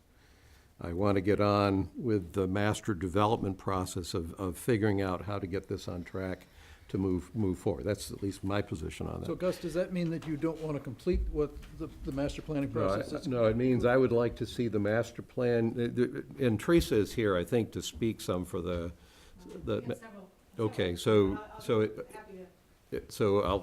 I'll say my point, but I actually think we should hear some from the master planning committee itself. I think the idea is that the master planning committee is capable, through Kathy McCabe, of having a master plan completed by, I'll say by the end of this fiscal year, but we can get a better date. I think they said the middle of May. I mean, I think Yeah, so that piece, that document, which I think the one thing I couldn't tell from what you were saying, Mike, the master plan is not a detailed contract for what a developer is going to come in and do. The master plan is a statement of intent of what is intended for this land. I think the thing that's been missing in the discussion is the developer's perspective on what it takes to make sense. So the idea that we need the master planning committee to continue to try to put an ironclad business model that works financially together in the absence of a clear input coming in from the commercial side of real estate development, we will never get that model. If Kathy can put together a model that simply doesn't say the town is going to go, well, no, I don't want to let her off the hook that much. If Kathy can put together a model that says this thing that we have barely squeaks by, and that's the starting point for us to have discussions, and by us I mean some type of a committee of people who know about real estate development, to have a discussion with a developer that sees this as the stake in the ground, says, yeah, great stake, but we can't quite do that for these reasons. Here's how we can capture what you're trying to accomplish by changing these things. And we basically have, I'll say, a market or an economics-driven discussion / negotiation from that stake in the ground. That, I think, would be a very productive thing. It doesn't mean we're building buildings yet, but we are now starting to get down to brass tacks on things that make economic sense, that have specific definitions that could be translated into contracts. So that's kind of the, So what I'm hearing from both of you is complete the process that McCabe is going forward by the end of with. this fiscal year, Yeah, yeah. and then what I heard from you, Mike, was maybe increase the density to make it work financially. not necessarily increase the density, but with the idea that you've got to build closer to Hospital Road. I mean, if you look at the current preferred scenario, the building is all away from Hospital Road. And the $25 million, the reason they have to have $25 million of public money in this plan is because of the infrastructure. And you're taking the land that's the easiest to build on, and then the land in the back that's going to be the most valuable, and taking that off the table. And that's my problem with, if the vision is you have to build on the core campus in a quad setup starting hopefully with redoing all these buildings, that to me, I think the committee has done an excellent job. I think they've identified if the premise is that, if the premise is we are redeveloping something on the footprint of the hospital, ideally using the buildings, I'm not sure there could be a better plan from anybody. I just think economically, the reality of the site is such that vision for it is gonna be one that's exceptionally, not possible for the town to oversee, and probably exceptionally difficult for a developer to oversee. Whereas, someone just built 49 houses right on Hospital Road with no money from the town, no tax dollars from anybody else, with no oversight from the town. And, I look at the preferred scenario and the layout, and everything is up and back. And I think one of the, while the buildings are decaying, I don't think they're decaying as rapidly as we thought they were 5 years ago. So Mike, I think we can muddle through a little bit and take more time to let developers, come to us with the implementation. so Mike, I might be in total agreement with you on what you just described for what we need to do, but I want a real estate developer to tell me that. I don't want to be either me or you deciding that I can, in no uncertain terms, I have not zero, I guess I bought and sold a few houses. I have no real estate development experience at all. So I have opinions, and I've got no illusions how totally unqualified I am to know those opinions are accurate. So it's entirely possible, you're right, there does seem to be land there that has deep economic value that's not part of the master plan. But I'd like a qualified real estate developer that's capable of conceiving of a project that large to tell me that's the right answer. Because I can see value in maybe not doing that if there's value to be captured somewhere else by leaving it open. And I So- guess my only question on that is, I agree with that entirely, is when we do it. In other words, maybe I'm wrong, and Gil, Teresa, tell me I'm wrong, and maybe I'm misunderstanding the economics, I'm misunderstanding the slides that I've seen about this analysis. It just says to me, if that's the conclusion I've reached about the viability of this master plan, before we spend the rest of the money and say, this is our vision for it, maybe we ought to get that input first. I don't want to What's the continue rest of the money that we haven't already spent? the money that McCabe is going to spend right now to complete the drafting of the master plan between now and May 16th. So that's a little different than, that's not completing the master planning process. So Well, they're gonna you'd give- deliver. You'd like to put a hold on the master planning process, it sounds like, then? Well, I'd like to, the way I would phrase it is adjusting the preferred scenario to incorporate this economic reality, perhaps from. See, a real estate I don't think developer. this committee by itself can do that in any credible way without that real estate development expertise. So then the question just becomes, do they complete the plan, and then we get the input that says we can't do it, All right. or do we adjust the plan first?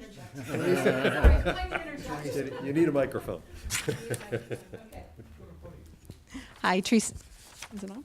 That's for people Okay. at home, Teresa. Great. Hi, Teresa James, Medfield State Master Planning Committee, and I see Gil and Bill and Jean and John and Dave, who all have been very active in attending every meeting. Jack from the Warrant Committee, and others in the room that have been very active. And I first just want to start off by clarifying kind of what we see as the next steps to get us to the end, okay, that you're talking about.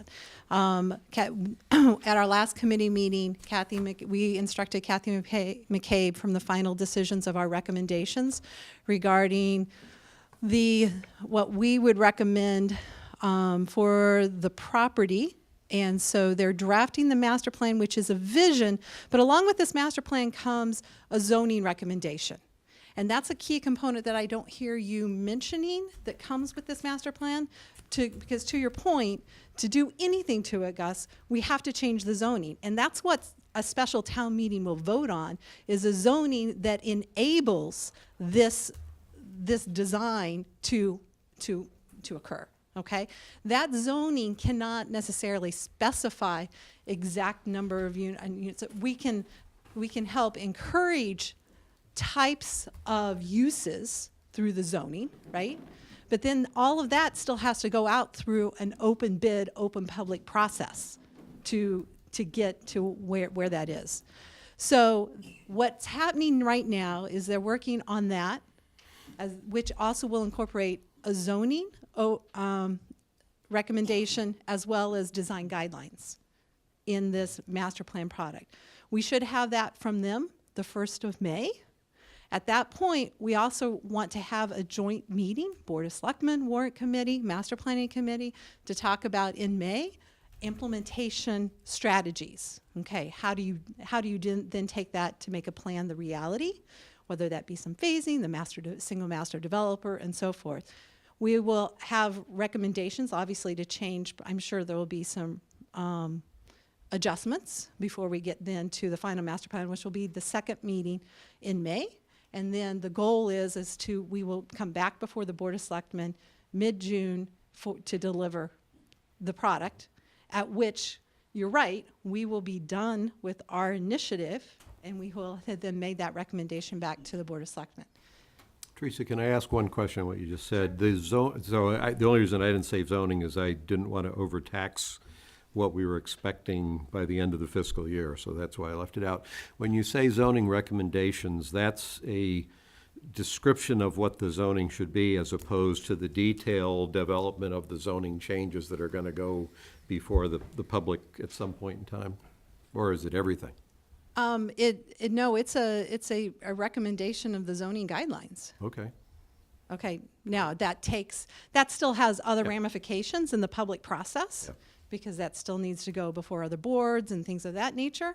But that's my expectation. Is that the committee's, anybody else's expectations that's different? Gil would like to say something.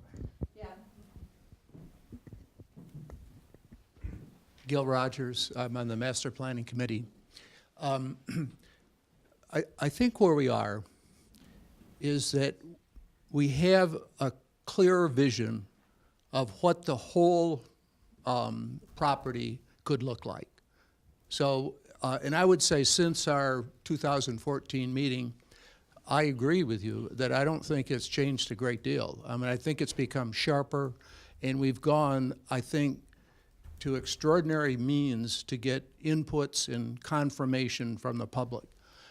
So I would think that one of the things that I think we have reached is a point of being much more confident about what that vision could look like.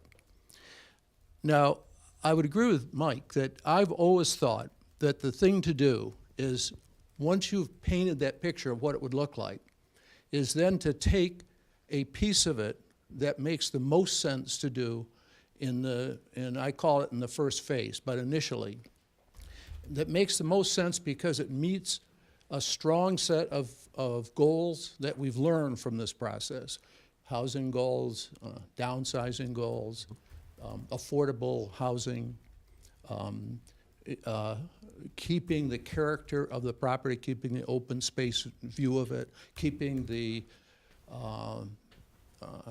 trees and the landscaping, all of that kind of stuff. And to put that as the initial phase of it. And I would say that it kind of fits into this low-hanging fruit.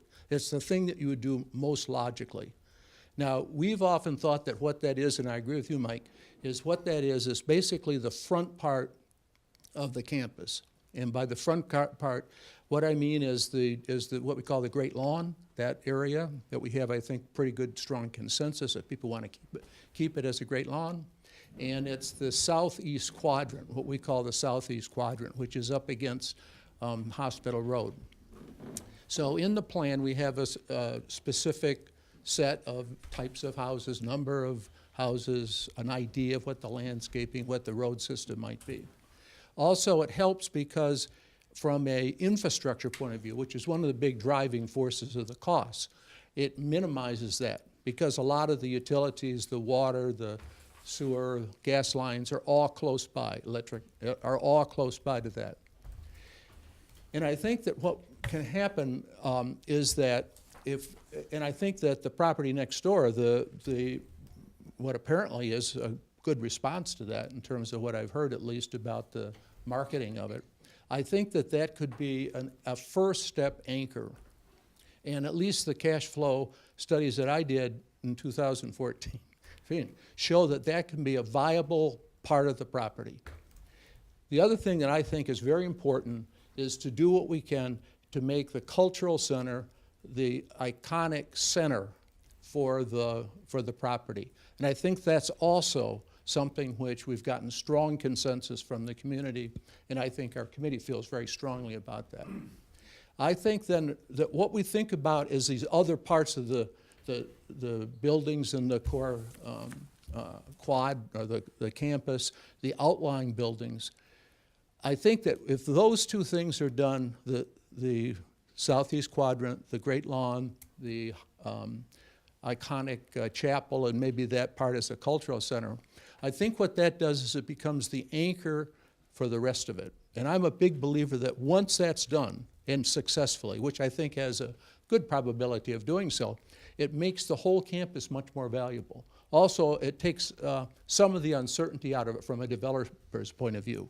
So we do that as the starting point for it, and implement in the first phase. So I see the plan. I don't know if the whole committee is totally consistent with this, but I see the plan, the master plan, having kind of two components to it.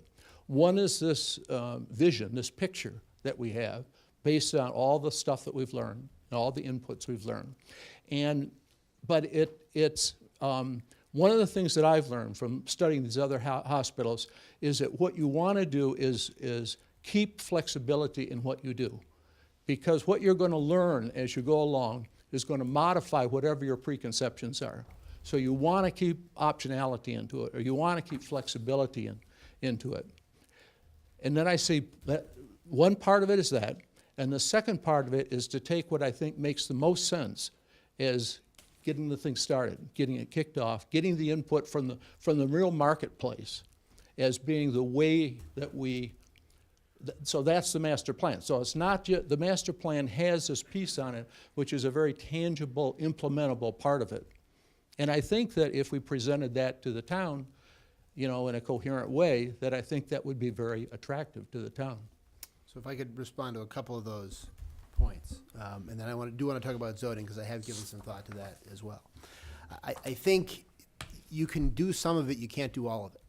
I think the reality is, the math of the site is, if you make your first start taking the place where you can build most profitably and easiest, and declaring part of it to be a great lawn, and we're not putting anything there, and the centerpiece of it is the great lawn, then you've taken off the table the easier, more profitable, and more straightforward development pieces. The kind of pieces that you could do in a coherent way, that if it turns out that the market is not interested in redeveloping the entire campus, and that they just decide we're not interested in doing it, it's too far from major highway, it's too far from trains, it's too far from public transportation, the trends are all people moving back towards the city, you at least have a coherent development that has addressed some town goals, that does not require the success of the project. You could give the folks with the cultural center an opportunity to see if they can be successful, because it's not going to happen overnight. Whereas I think if we use more of that front land, we could sell that land in October. And we could start in October if we were going to sell that front piece of the land. And if it were more than just the southeast quadrant, if it stretched along, there's more land that we can develop in the front even, and again, this is not putting us, this is a hypothesis, and I would want to get any input from people who know, I know less than you do about housing. This is just a hypothesis based on the math. And I think I can do the math. If you did that, if you started there, you'd have the effect, you'd be moving utilities further up towards the core campus, closer to the cultural center, making that redevelopment a little bit cheaper.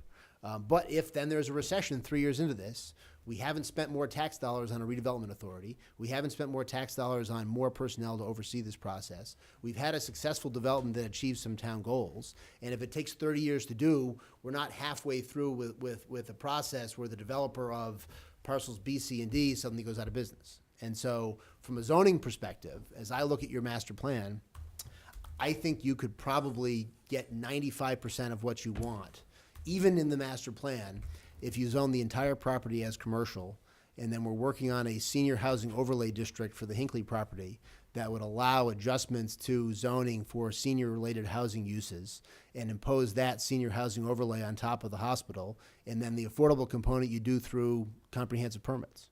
So no, I don't know that we need special hospital-specific zoning to even implement most of the master plan. And I think you could do it, but I'm not sure you need it, because I think the view of that as an integrated development and and something that always has to hang together no matter what may not be the way it goes. It may be that the way this goes is there's different developers with different pieces of it. It happens over, not over 10 years, according to or 13 years, according to the projection. It happens over 50 years. And you may have an initial vision to it, but if you have the zoning, if you have a start to it, you can get creative ideas as the market change. And I think and I realize it's gonna be flexible, but I mean, I think that flexibility, it has to extend to that front part. It has to extend to parcel A in the back, which, again, my untrained eye, looks like maybe the most valuable piece from a real estate developer's perspective. And if you want to preserve that as open space, then you got to give up something someplace else.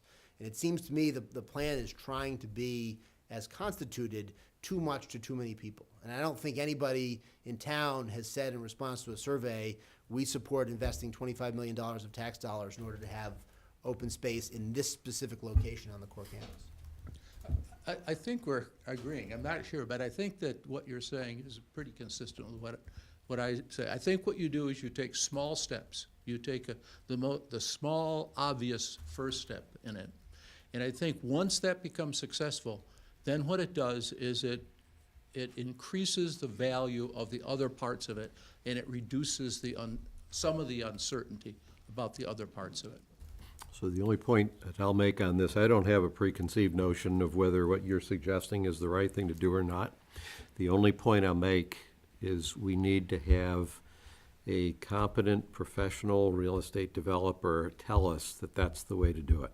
We're actually all getting into the business of trying to figure out what we think is the way you make money at this property, and we've all acknowledged that none of us have the skills to do that.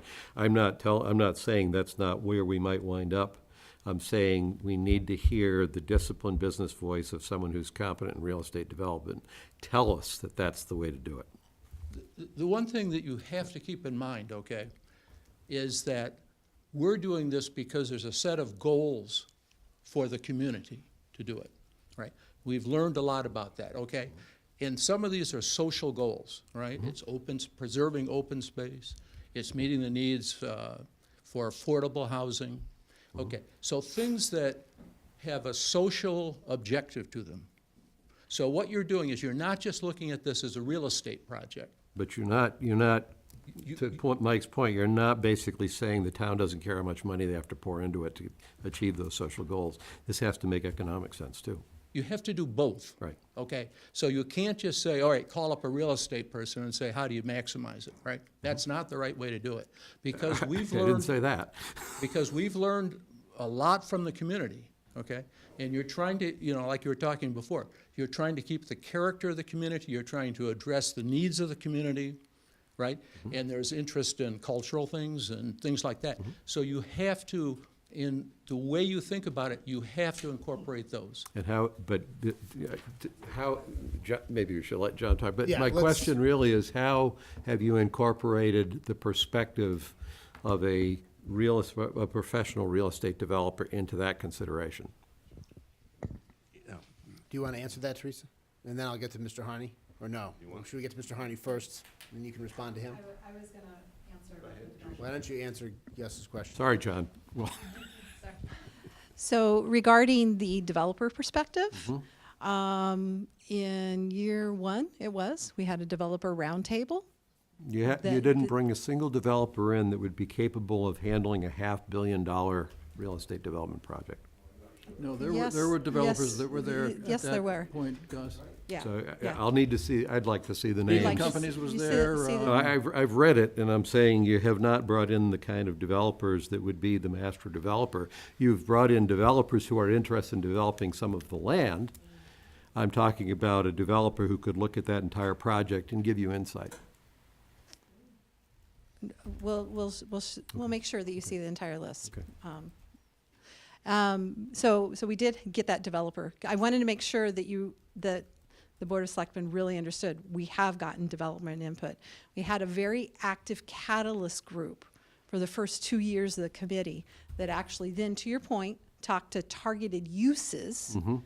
I think that's one of the strengths that- of what the committee's that- done. Yeah. That has, spoke with different developers for targeted uses to talk about whether there was market viability Right. for a targeted use.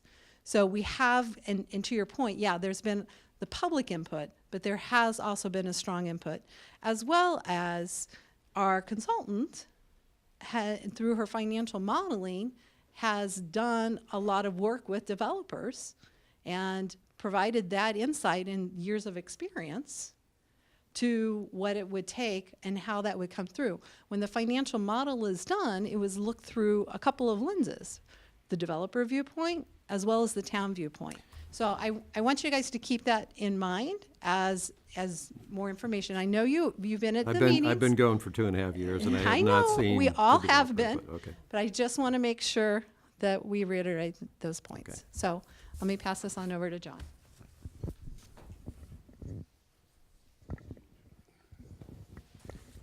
Thank you, Mr. Chairman.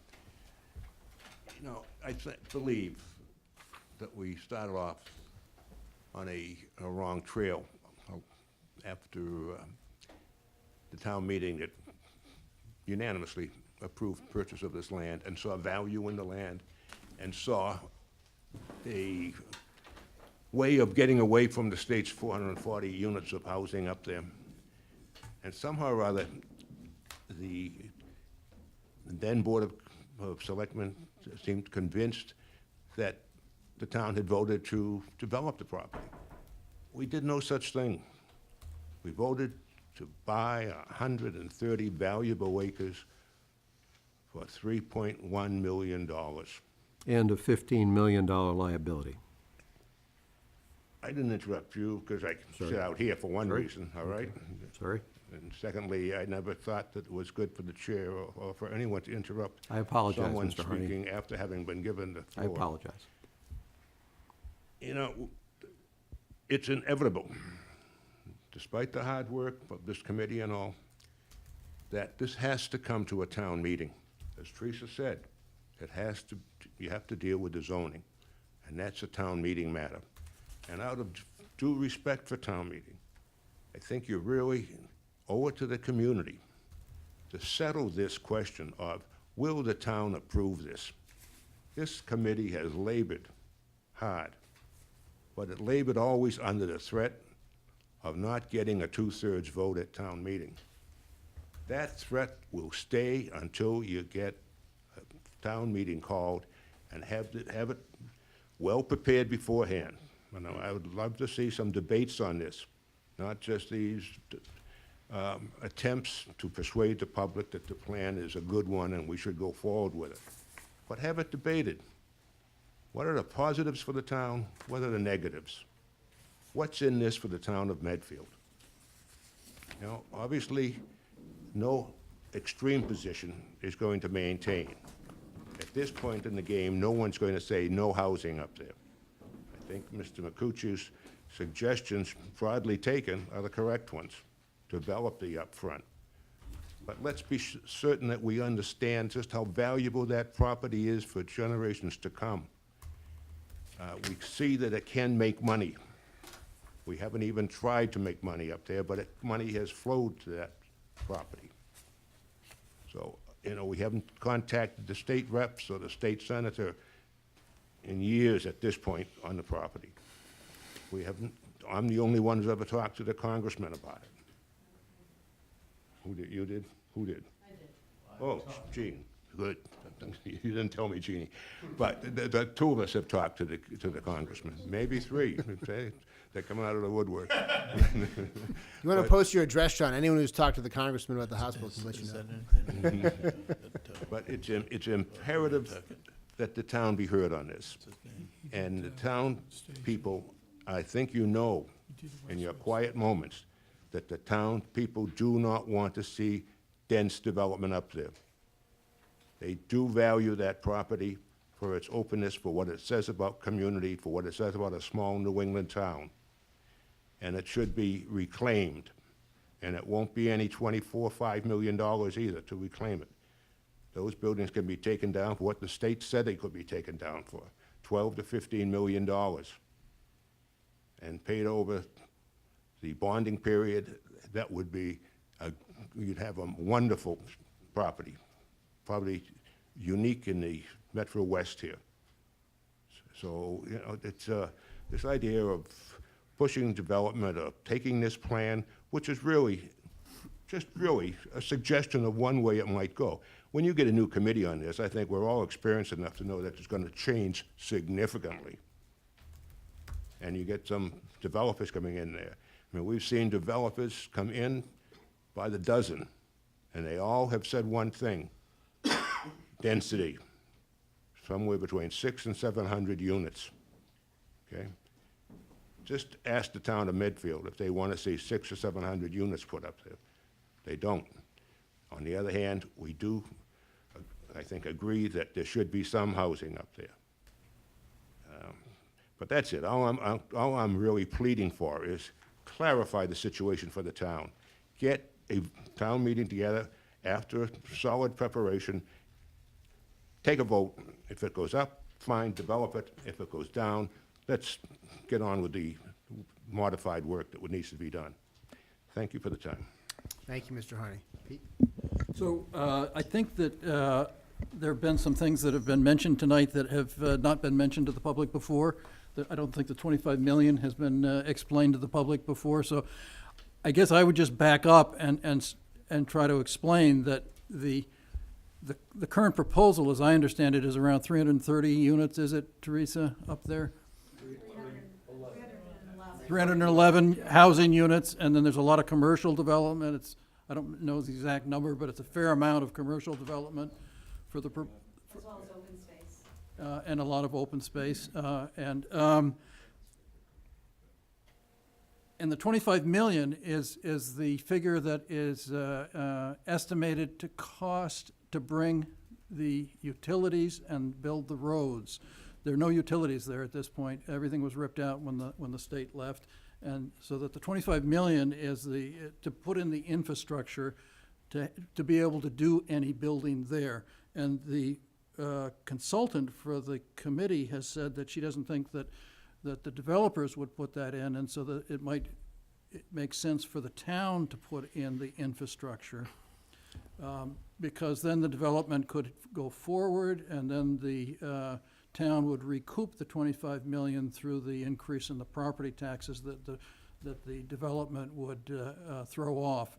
And you can create a DIF, which I don't remember what it- District Improvement Financing, so that you basically get your 25 million from that area. You draw a line around the hospital, you finance the 25 million from that, and then you pay back the 25 million from the future property taxes around in that area, so it doesn't affect the rest of the town's taxes.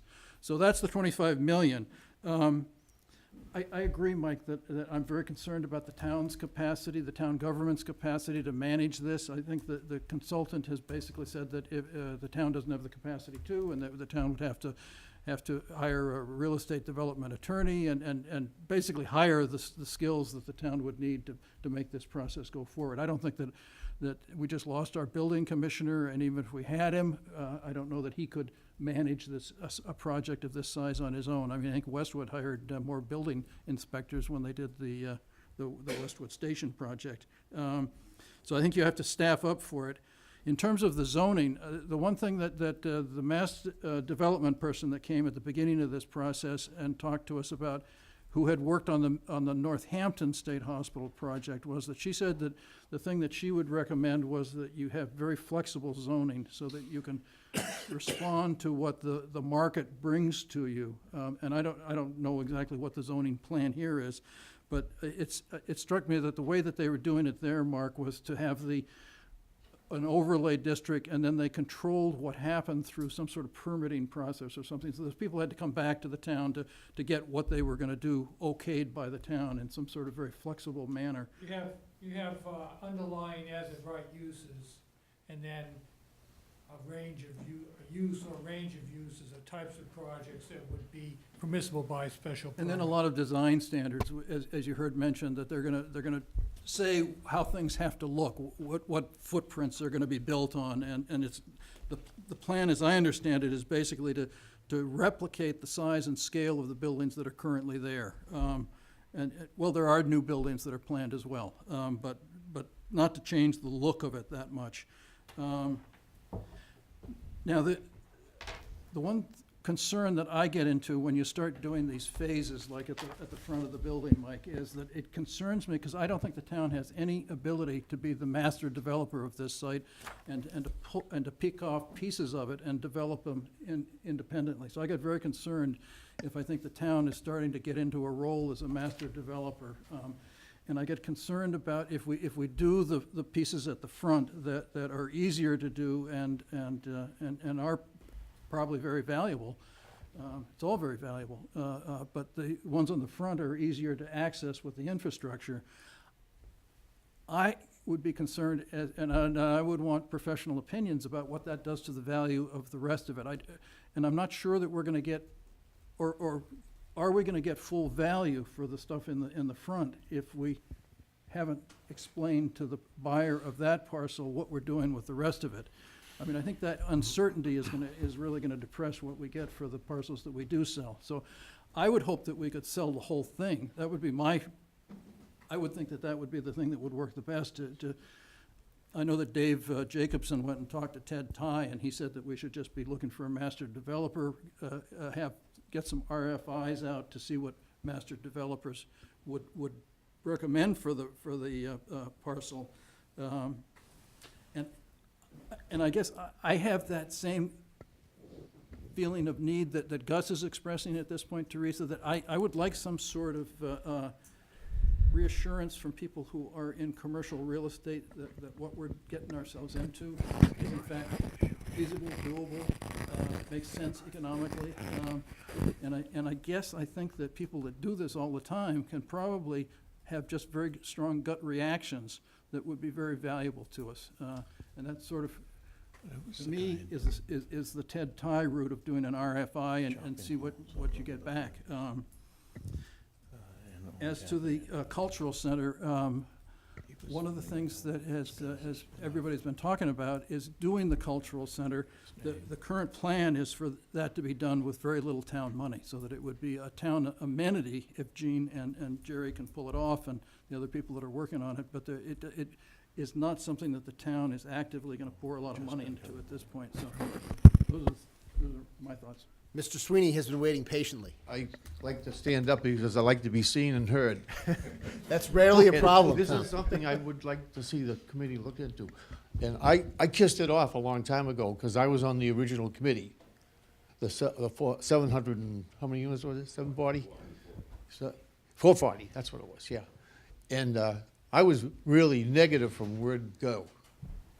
I was negative on the Center for the senior kids. But, you know, I've looked at this thing too. I know the land as much as anybody else. I was brought up on that land. That was my playground. When I was a kid, I used to play there. I used to slide down you call it the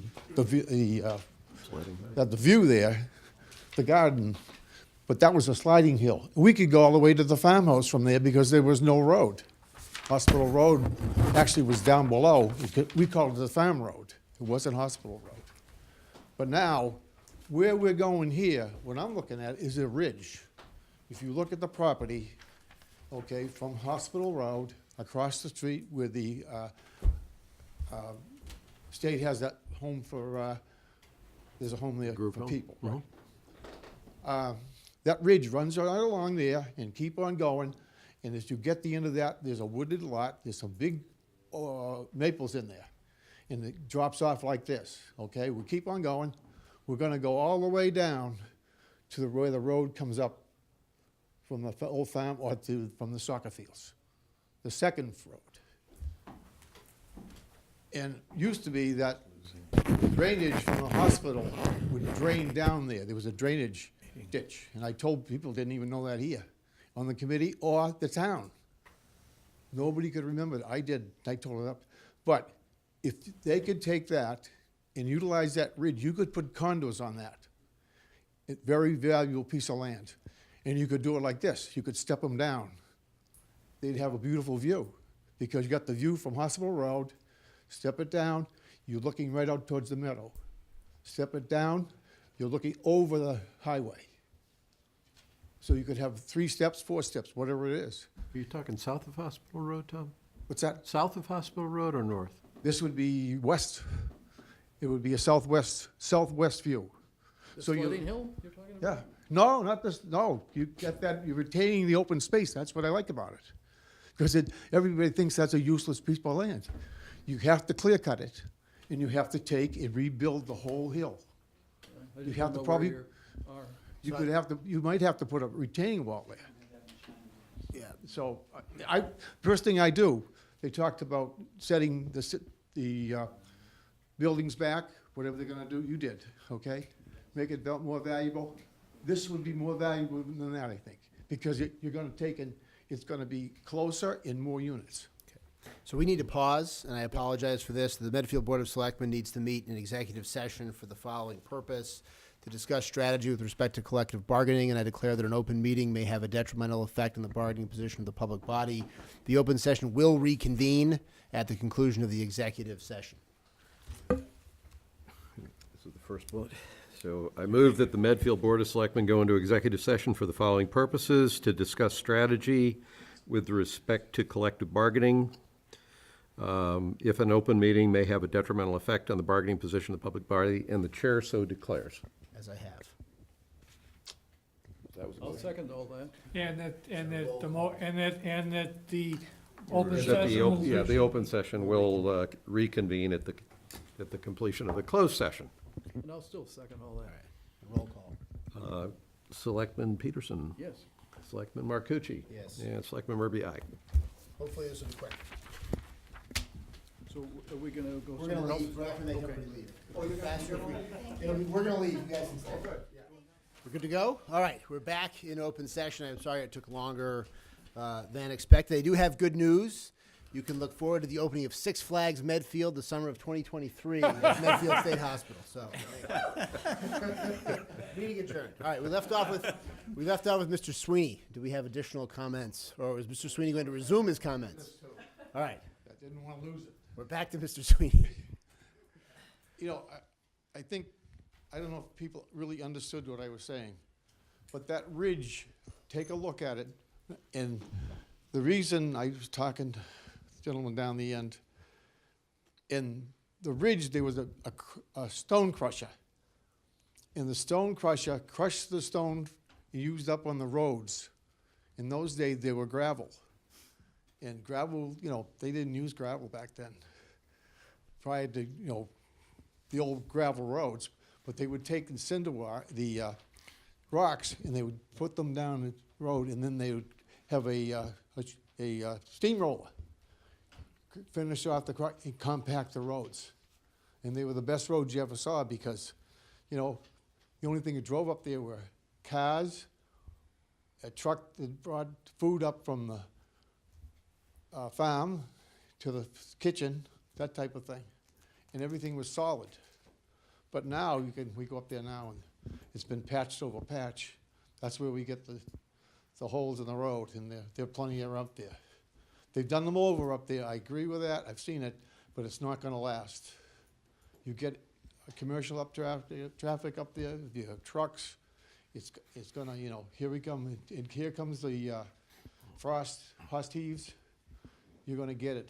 So, that's why I say, the first place is down there, and that place there, because I think there's a lot of value people are not paying attention to. And I think you have to do is get an engineering outfit to come in there, and where you want to put the setbacks, you tell them. I'm not going to tell them. You're going to tell them where the setbacks are. They'll go in because you want to say you want on that level, you want to have a driveway. You want cars to be parked, maybe not in the driveway, but in the garages. So that moves that back. So you have them look at that, and they've got to take, and you say, well, where have we put this level, 3 levels or 4 levels, whatever it is. But you could also plan elevators in there. You know, it's not, I've gone into condos in Boston, the old elevator's right there. It goes right by one apartment up to the top apartment. And there's 3 elevators in an old stone house in Boston. But, you know, I think we got to use our imagination, and I think I've heard this from the selectmen. If you're going to do it, Imagine it, make it feasible. And then you have in a developer, a real estate, not commercial, forget commercial. Those guys are looking at dollars per square cost, not income. Because that's what's gonna make, you're gonna retain that income annually, and you're never gonna do it, I know you won't. Because I've done, yeah, just to yeah, wrap up, okay. if you could. Yeah, I know he's gonna get me wrapped up here in a minute. But anyways. I'm not gonna wrap you up. I'd like He to probably ask you wrapped that. me. But no, that's what you gotta think, well, no, just think about it. I'd be more than glad to come down with the committee, go up there and walk the site. And I think that's what people have to do, because they don't understand the land. You go across the street, where you were gonna talk over in the field, where it dips down on Hospital Road, you could hit ledge there. Because the old farms, why did they use it as crops? Because you know why? They couldn't build anything because there was ledge there. Not on top, ledge down below. And that's, if you watch down the road, Hospital Road, the old Hospital Road, new one I call it. You look down there, and either side, it's like a little, you go through a valley. Well, that's rock, that's ledge, because you know, when they blasted that, when I was a kid, we walked up there and watched them blast it. And you could see rock flying all over the place. Then afterwards, we used to play in the rock. So I knew the rock was there. Over the years, all the loam, all the hay, all the grass has covered it up. So when somebody goes to put a rec center up there, in the field there, that was the chicken coop, chicken yard. Yeah, I know, I fell there too. I had a couple of bruises. So, Mr. Sweeney, Yes, I'll I'm gonna suggest go. that you do get in touch with the committee, Yes, I will. and maybe a walking tour would be. Thank I'm you having for- a hard time picturing what you're talking about. I know saw you Jerry are. shaking his head a lot, so I have a feeling, I'm glad his hand is up. You young kids are all the same.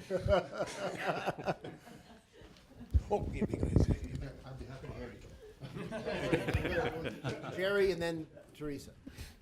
She's a lot smarter, so I should have just gone there. Jerry Potts, 7 Curve Street. So I am not on the committee, but I've gone for a few years, and it seems like the very first thing that Gus said, where 4 years ago we had, in essence, the same concepts, actually is a major positive. The town seems to have a very clear, in every town meeting and every survey, now they don't have a price tag to it, which is what the master plan does. So it takes, you know, what we've seen, 600 units, which most commercial developers say that's what they want, right? And the town universally has said 600 units is way too much. If anyone disagrees with that, then, but 600, I think, for the schools and everything else. So we have a plan that is fairly well balanced, but until we actually try to activate this is all mythical, right? So what I get a little frustrated with is a great group of people, very intelligent, a number of people who are in real estate law, a second consultant who we hired, comes back with a recommendation for a framework for us to do zoning that allows us to then go out with a lot of it, very good information on a lot of things none of us knew anything about 3 years ago, and intelligently try to assess possible disposition of the property. And so it seems to me similar to the housing production plan, delaying this just delays it. We've already invested a ton of money to get to this point, and we're about to get answers by having zoning that allows us to go to the market and actually solicit RFP, you know, requests for information, because we actually have shown as a town a commitment. My fear is if we delay this again, after having 2 consultants come in, we look like a town you would never want to do business with. And it just doesn't seem like a smart way. If we intelligently want to move this along, which I think all of us have said, let's get this in play, passing the zoning doesn't make a commitment to anything other than we're serious about entertaining bids. We're serious about talking to people who are intelligent, knowledgeable, and getting information. And we might find a master developer who wants to take the whole thing, and that would be wonderful. But we have great input about what the town also wants to be in a negotiation with a lot of good information. So I would just encourage the selectmen to consider moving on this so that we can actually start acting on it rather than talking about acting, because I think it hurt us with the housing production plan, and I feel like we're about to do the same thing. Kick something down the road that just only gets more difficult with time.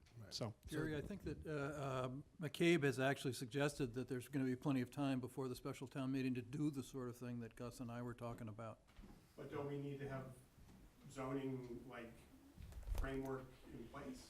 No? it depends on how you do it, I suppose, yeah. Can we go to developers without having any commitment from the town on what we're doing? I think you're talking about two different things. One is going to developers to get an input. That's, you can do. I think everything I've heard, and again, I'm not qualified, but everything I've heard is before a developer would be interested in signing on for a contract, they need to know the zoning's in place. So there's those developers you talk to get the hard-nosed economic view of what it is you're planning to do and its feasibility, and then there's the developers you actually deal with to start doing it. And I would agree with Pete. So what McCabe had said is that no developer who's actually making money right now is going to talk to a town like Medfield that's spent 4 years talking and thinking about it, but hasn't taken any actual steps. I think it may not be true. Now, As a business person, think about it, that would you drop everything, spend lots of time for potentially maybe down the road? I don't know what level of successful developer would this early. Seems like zoning is just the price of admission to get that we're moving along. But, you know, we can disagree. so I think, Jerry, just briefly on that, I mean, I agree with you, right? I just think that although there's consensus on the vision as currently constituted is not feasible. And so if the housing production plan came out and said we can meet our 40B target with 170 single-bedroom apartments that will only take up 2 acres of land, that would sound great to everybody. And that was at least 5,000 feet from everybody else's house.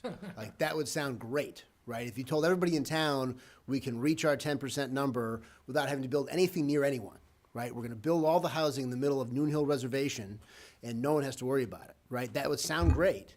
And you'd get a lot of consensus around it, but it wasn't feasible. And my concern is, I don't think it's an implementation problem. If you look at the price tag at it, you look at the premises of this master plan. Now, because I do generally agree with you, that's why my suggestion, again, and I'm not a real estate person, right, was to modify the master plan, okay, to modify the vision so that you don't have grass in the most buildable part of the property, but you have some of the uses they've identified there. And maybe you make up for that with open space where there is now unprofitable buildings. And you could take some of the money. Again, this is just spitballing. Take some of the money from the initial sales, take down some of the worst buildings, and mitigate the buildings over time. Because we know a lot of them will stand up for a while. And so I agree with you. I think we need to move forward to zoning, to getting to Mr. Harney's point, either up or down on the master plan. I agree with Gus that we need to get input from developers at some point in the process. I don't think there is a way to do it without this going to a town meeting, getting zoning. It obviously can't be done without disposition, and that's part of what motivates my view is that if we even adopted this master plan, which I don't have, with the price tag attached, I don't have a lot of high hopes that it would pass. I think it would if you look at the public dollars, even if you have some sort of financing mechanism, you add to that not only the $25 million for infrastructure, but all of the other aspects of complicated government-sponsored financing to make this plan work. I think the town would have a hard time swallowing it. And so, yeah. So, but I thought that what was being voted on was zoning.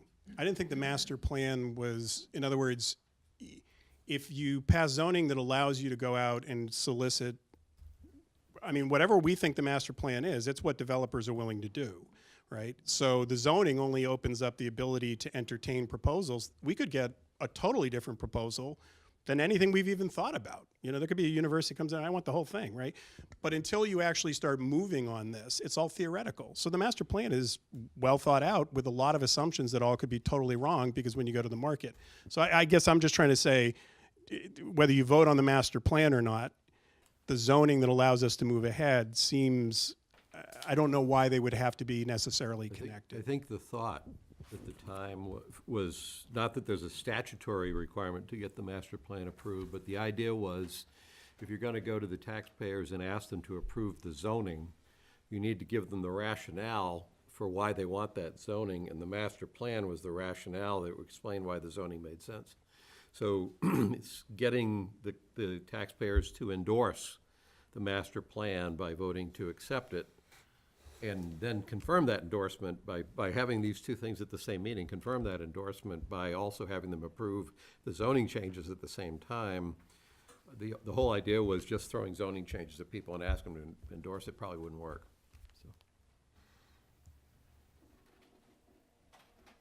So I'm going to help us transition to one of the other agenda items related to all this was an article that has been put before, and this was not an article put by the Medfield State Hospital Master Planning Committee, but I think it was the article to continue with some earmarking some funds, to continue some implementation strategy. I'm sorry, I don't have the article fully in, is it Article 17? But I wanted to kind of, and this kind of goes back and clarify something that Selectman Peterson said regarding, though, the infrastructure.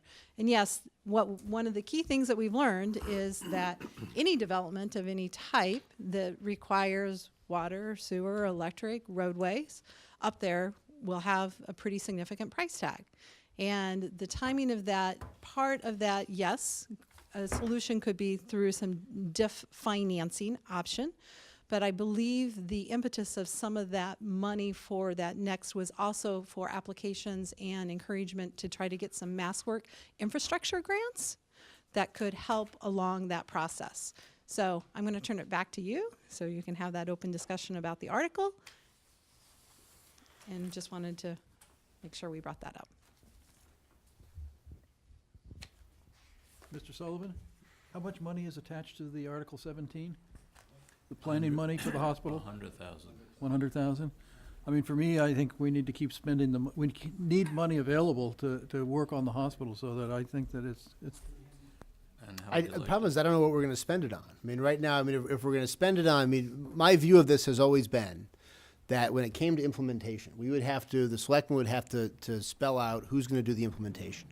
We'd have a special town meeting at which we would vote on the endorsement of the master plan to get consensus around that. We'd vote on zoning, and then we would vote to fund the committee that would do the implementation. I mean, I don't know, I mean, I'm not categorically opposed. I know the warrant committee voted to dismiss this article and to put 0 on it in the warrant committee's recommendation. I'm not entirely opposed to it, and I think it makes good sense. I just have trouble with saying we're going to appropriate the money. We're not sure what we're going to do with it. You may recall I made this similar argument before when you first discussed this article. I was concerned about the process of if you, in the fall, were to come to some conclusion where you in fact needed funding for the next phase of this, whatever the next committee might be, or perhaps it might be some of the diff, grants or what have you. But where would you find $100,000 in October or November if you needed it to get something going? I don't think the last time I checked, you guys had that much money left over in your fund from the meals tax. So if you take it out now, you're pushing it at least into the next fiscal year and into the next warrant committee. So I understand your concerns about having this chunk of money sitting there perhaps unused, or perhaps people pestering you to use it for a use that you don't want them to use it for. But if you do have something that you do want to use it for and you can't get your hands on the money, what are you going to do? You've just delayed the whole program another year.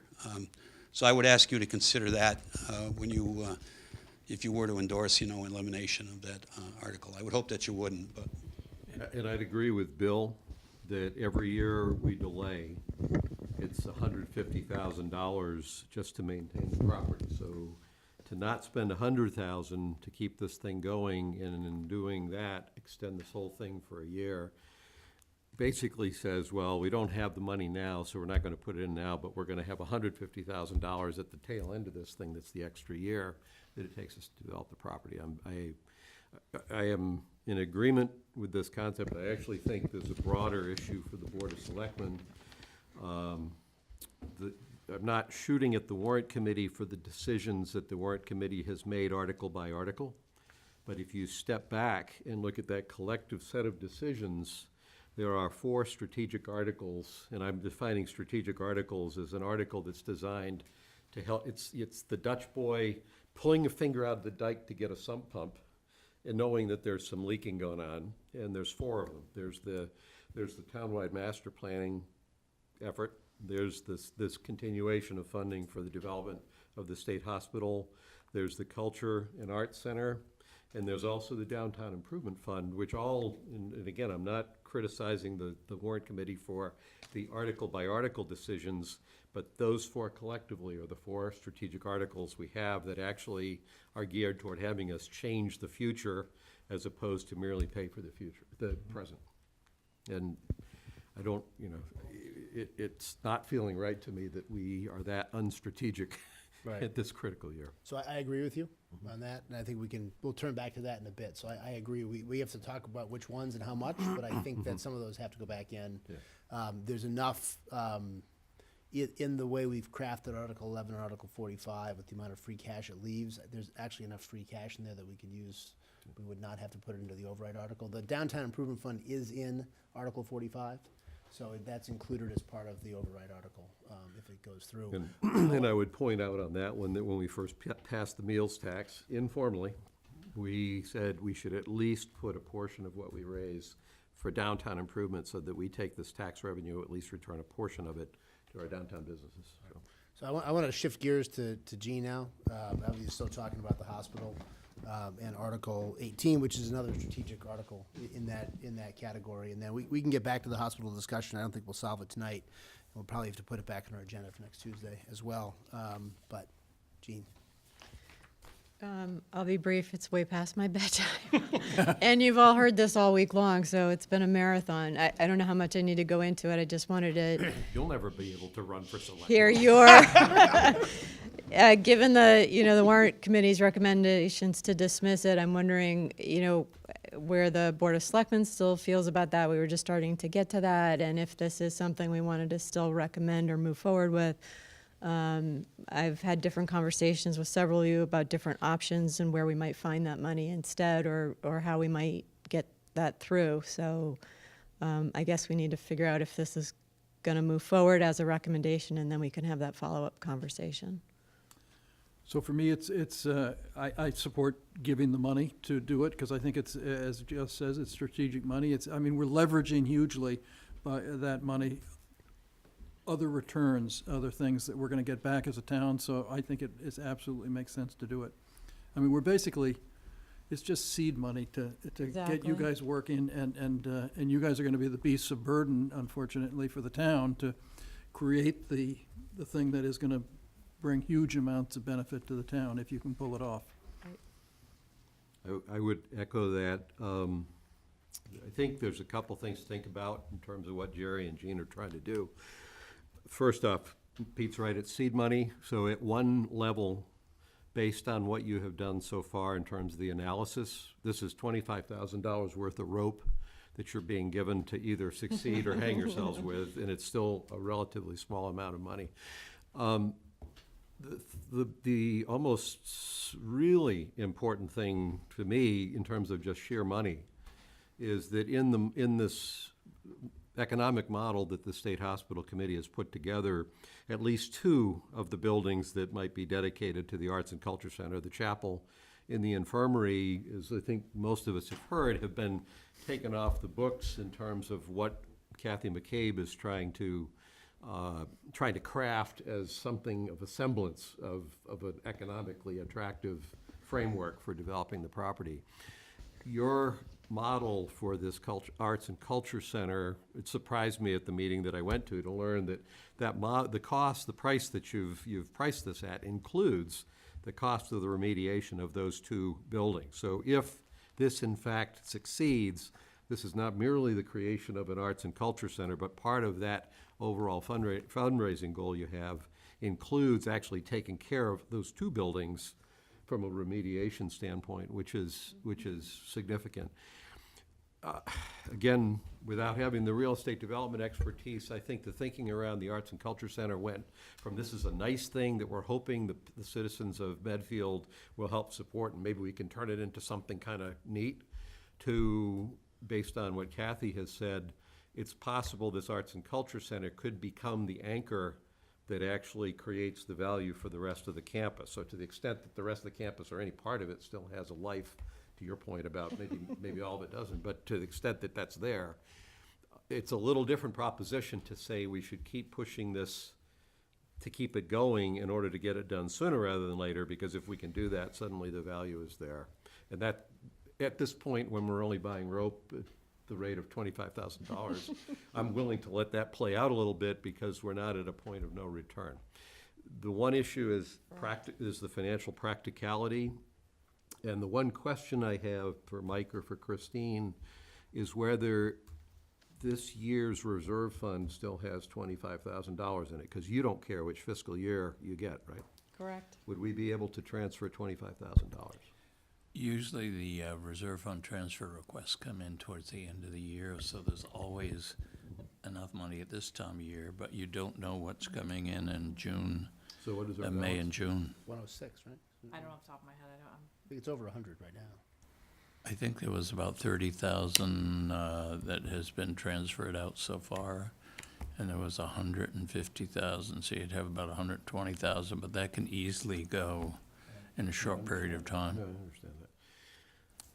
And I'm just looking for a strategy for us to, because there's no easy answers on the FY19 budget. And so if there was an easy answer for a modest amount for this and to deal with this year, that was at least an idea that I had on how we could do it. I think it's important.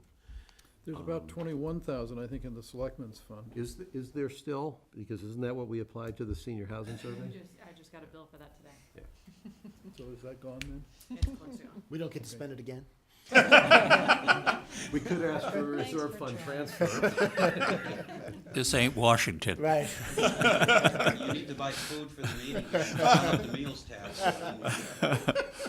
I just checked, all the pizza places are closed.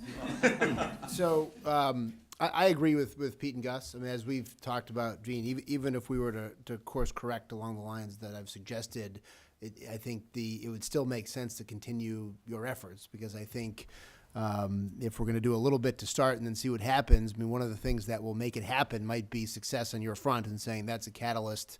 As the developments in the front are moving up the hill, this is the catalyst for the next phase of it at the end of whatever road that is that goes through the initial developments, even if we go in that direction, which we may not, right? We may find out that that's not, it's better to do it someplace else. So I'm in favor of it. I think I'm in favor of, continuing to press on strategically, because I do agree with Jerry and I agree with the general sentiment. I don't think we can stop. I think it's deciding now what we're going to do, because I think we have to at least mentally, if not, think we're going to have a town meeting in October and sort of set ourselves a deadline. And there's a saying in our profession that that briefs are never done; they're only due.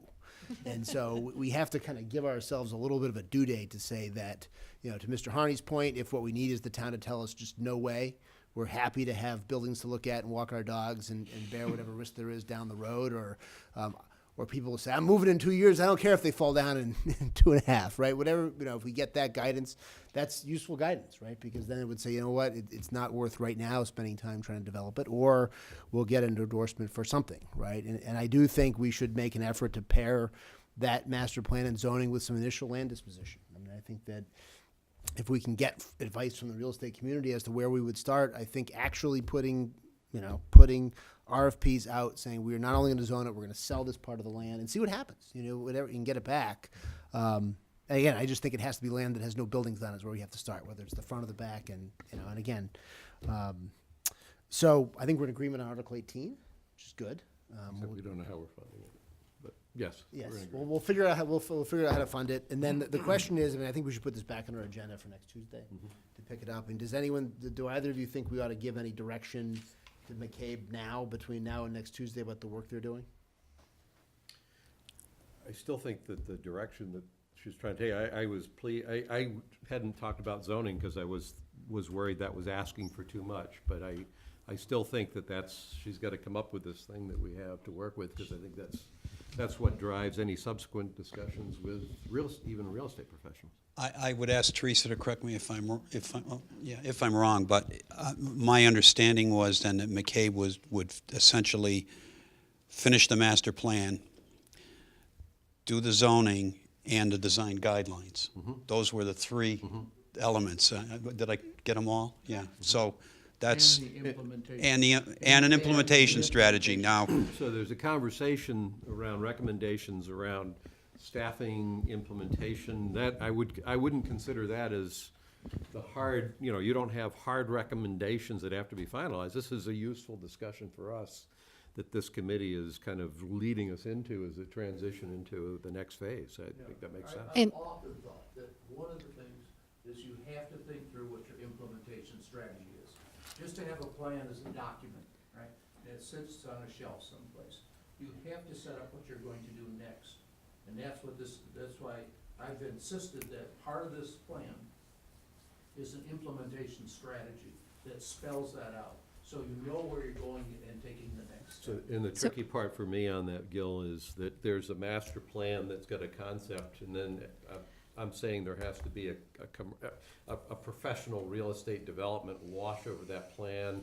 We've talked before about a master plan isn't the specific detailed specification for the lot. There's this conversation that leads that master plan to morph into something else. So the implementation you're talking about has to be at a level of what the town needs to do to move ahead, but not prescriptive about, well, we're gonna develop this thing here and that thing. It's not that kind of an implementation, because that's gonna be the result of a conversation with professional developers who, bring in a practicality that we haven't really, applied to this master plan yet.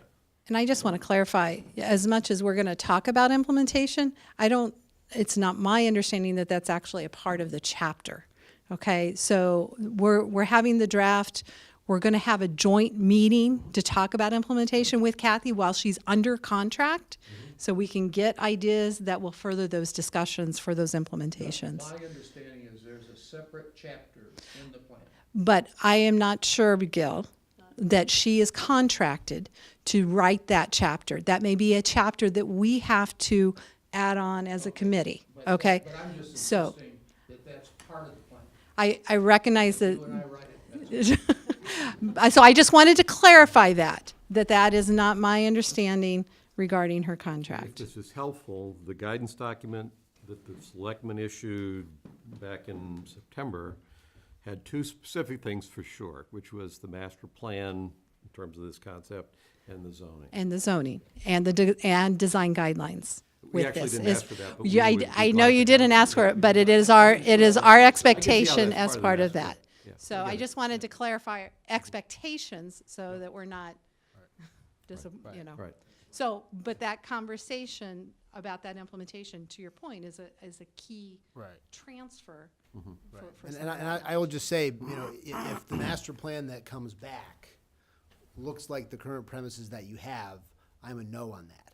Okay, and so you can convince Pete and Gus that it's a good idea. I don't think it makes any sense to take to town meeting a plan that has as its premise $25 million of public money and is barely profitable for a developer. That's the next step. You're not, right now, you both agreed, the three of you have agreed it unofficially here, if I heard you all correctly, was to at least finish this existing master Well, plan. no, I would tell them to stop and change it, to move stuff closer to the road, okay?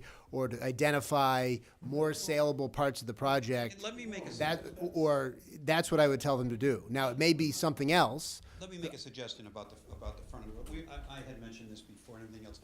The whole concept and the agreements with Mass Historic for the whole property and everything else is, you go out for a quote, you ask a developer, this is what we're thinking. We'd like you to make use of the buildings, or we'd like you to make use of this, or whatever. How is it any different from going out for the front of the property and saying, this is what we're contemplating for the property? You use what's in the existing master plan now. Can you make a go of this? Well, as I understand the master Back plan, and the say- great lawn is not gonna be zoned for a Listen, building. but let him come back and say, no, I can't do it. I need to use 2 acres of the great lawn, or I need to Right. use this. or I But need the to- problem is, if you've adopted zoning and the great lawn is not zoned for something that can be sold, then you have to go rezone it. That's my point. I mean, if the master plan is going to drive the zoning and the guidelines according to the current premises, now if you tell me, no, we call it the great lawn, but it's gonna be zoned for RU or RS on the front part of the property, that's a different story. As I understand the master plan, the areas that are identified for grass are not going to be zoned for development. And that is my problem that I have, is that the areas with no buildings on it are the most profitable, and we've taken them off the table for the most part. Now, if you're going to tell me something different, Teresa, and that will be zoned so that if we put it out as a great lawn, the developer comes back and says, I can't make any money with a great lawn, I want to put some affordable housing there, some senior housing there, we can do it, then I'm fine with it. Right. But that's not how I understand the plan to be, and that's why I'm talking about a course correction to the master plan. Except you're going to be changing course probably any response you get on any RFP that's So- going to require some clarification or change of zoning Can- over and above an overlay. But can I try, maybe this isn't as big a gap as I first thought. The master plan has a diagram that has buildings that are designated for certain purposes, and fundamentally, it's the existing footprint and the existing buildings with maybe a couple of extra wings and things, and that's the concept of the master plan. Mike's talking about how the zoning on the entire property would be. So your master plan shows a great lawn. This is a great question. Does the zoning extend to that area to make it possible to do that, should the town decide it wants to do that? I don't see a My big understanding I don't is see a no. big problem. I don't see a big problem. You know, in other words, what I'm saying is, if there's parts of the land that are deliberately not being zoned, then that's probably really, in the same way that the committee has talked about conservation land, that you're actually you're deliberately intending to at least suggest gets carved out. That may be a thing that we're gonna have to challenge if there's too much of that. That's why I'm Yeah. raising this, because I Yeah. understand that the Okay. zoning is going to play off with the master plan and zone it to be able to implement the master plan.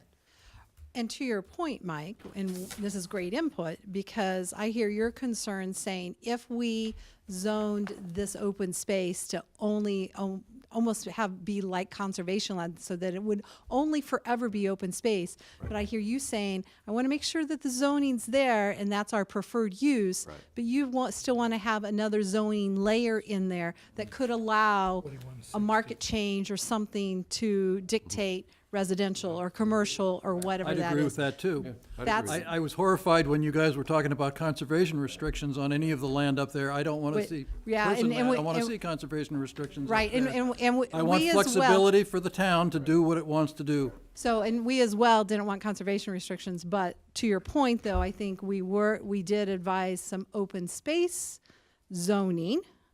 But what I even hear you saying is you're hesitant about the open space zoning Right. I don't know why we elements would of it. zone the easiest to develop and most valuable pieces of property as open space. I wouldn't do that either. And that's what the current preferred, and maybe I haven't articulated it well, that's what the current preferred scenario says. And when I haven't been at as many meetings as Pete and Gus, There- but it you would- guys are talking about where the community gardens are gonna go and where things are gonna happen, and then you're gonna have a master plan drafted to zone it that way. Now, with respect to affordable housing, we could sell the Great Lawn tomorrow for affordable housing and do it through a comprehensive permit. Now, and I will say, one of the most frequent questions we get at Affordable Housing Trust board meetings is, why are you putting these developments in these neighborhoods when we have 94 acres where you could be putting just the same density, it wouldn't even barely make a dent? It's a super question. And so part of the urgency of the timing, from my perspective, is we can't be, because we're gonna finish our housing production plan, and on the current, the way that the master plan is set up, it won't be implemented, even if it passes, until we're already at 10%. And so all the affordable housing you have up there will probably go away because we won't need it anymore at that point. Well, we still need inclusionary zoning, so we don't, regarding that development, so we don't go. But that's 31 units and not 89, or whatever it is. Right. Jack, I saw your hand up, though. I wanted.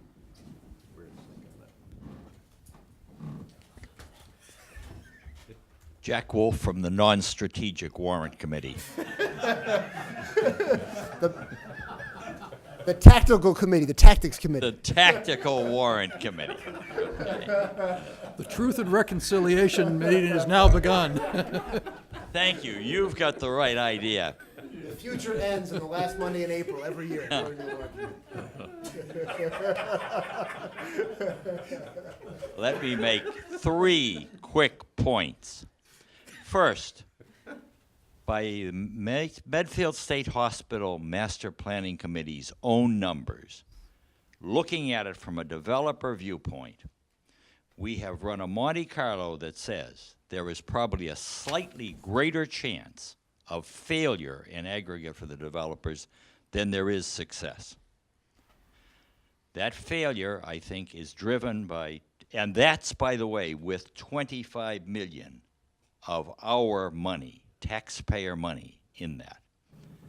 That failure, I think, is driven because we have so many buildings that have to be refurbed and rehabbed up there that they create a real constraint.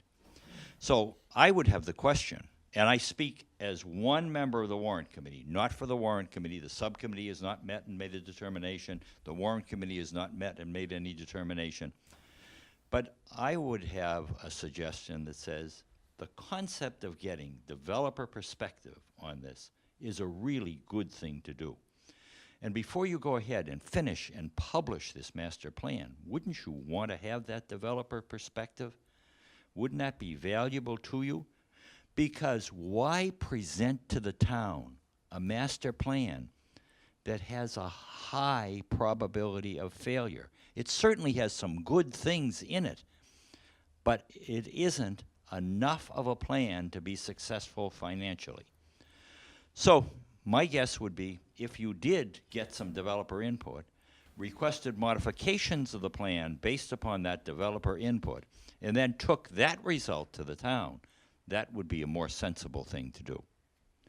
Second piece is Gil mentioned that there is just a groundswell of interest in the cultural corner that's present. Surveys 1 and 2 from the Medfield State Hospital had about 2150 in it in terms of responses. The average of the responses in terms of interest in cultural activities was 14%.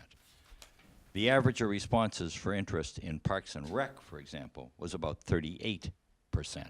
If you rank the levels of interest, cultural interest is next to the bottom in that. So let me suggest that you're interested in funding this, but I think we ought to have the plan in place first before we fund any additional monies or any additional monies for the cultural center. And I understand for the cultural center, it's small monies. So I would just offer you those thoughts. Selectman Marcucci, you have, in my view, spoken some thoughts with great insight, okay? Possibly Now I'm going to strategic. doubt everything I've said, Jack. Possibly strategic insight. So I want to raise my sights and aspire to be a bit more strategic. I hope your wife is listening. She's been asleep for 2 hours. I hope anyway. Hi, Joanna Hilvert from the Warrant Committee, also non-strategic. Just would like to point out on the developer feedback, I think it's important not just in terms of what the developers want to do, but also how they want to do it. And I've heard it said several times, for example, regarding the zoning, that no developer is going to want to invest in this project unless we have zoning in place.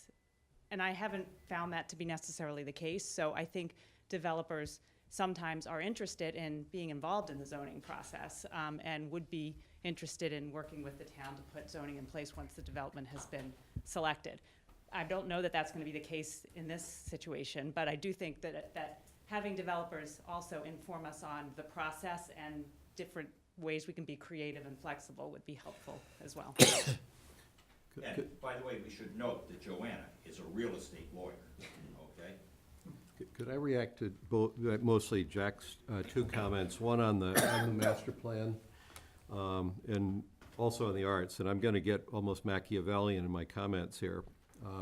You are often that way. It's got to get more before the end of this month. On the master, 501st. to Jack's point about the master plan needing to be refined, maybe would be the way to put it, by the insight of professional developers. I think that's absolutely true. At the point that we're ready to go forward to the town and ask them to approve zoning, which is going to be probably at best in the fall.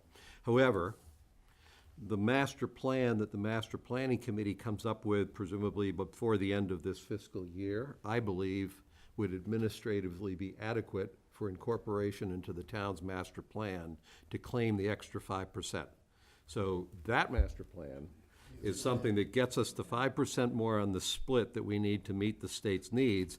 The master plan that we vote on the zoning takes into account all the professional real estate development inputs that gets us to a plan that holds together financially that you're looking for. So that's how I would think those two things would go. I'll apologize to Jean before I even say my next comments about the Art Center. $25,000 on that Art Center is not because I want arts.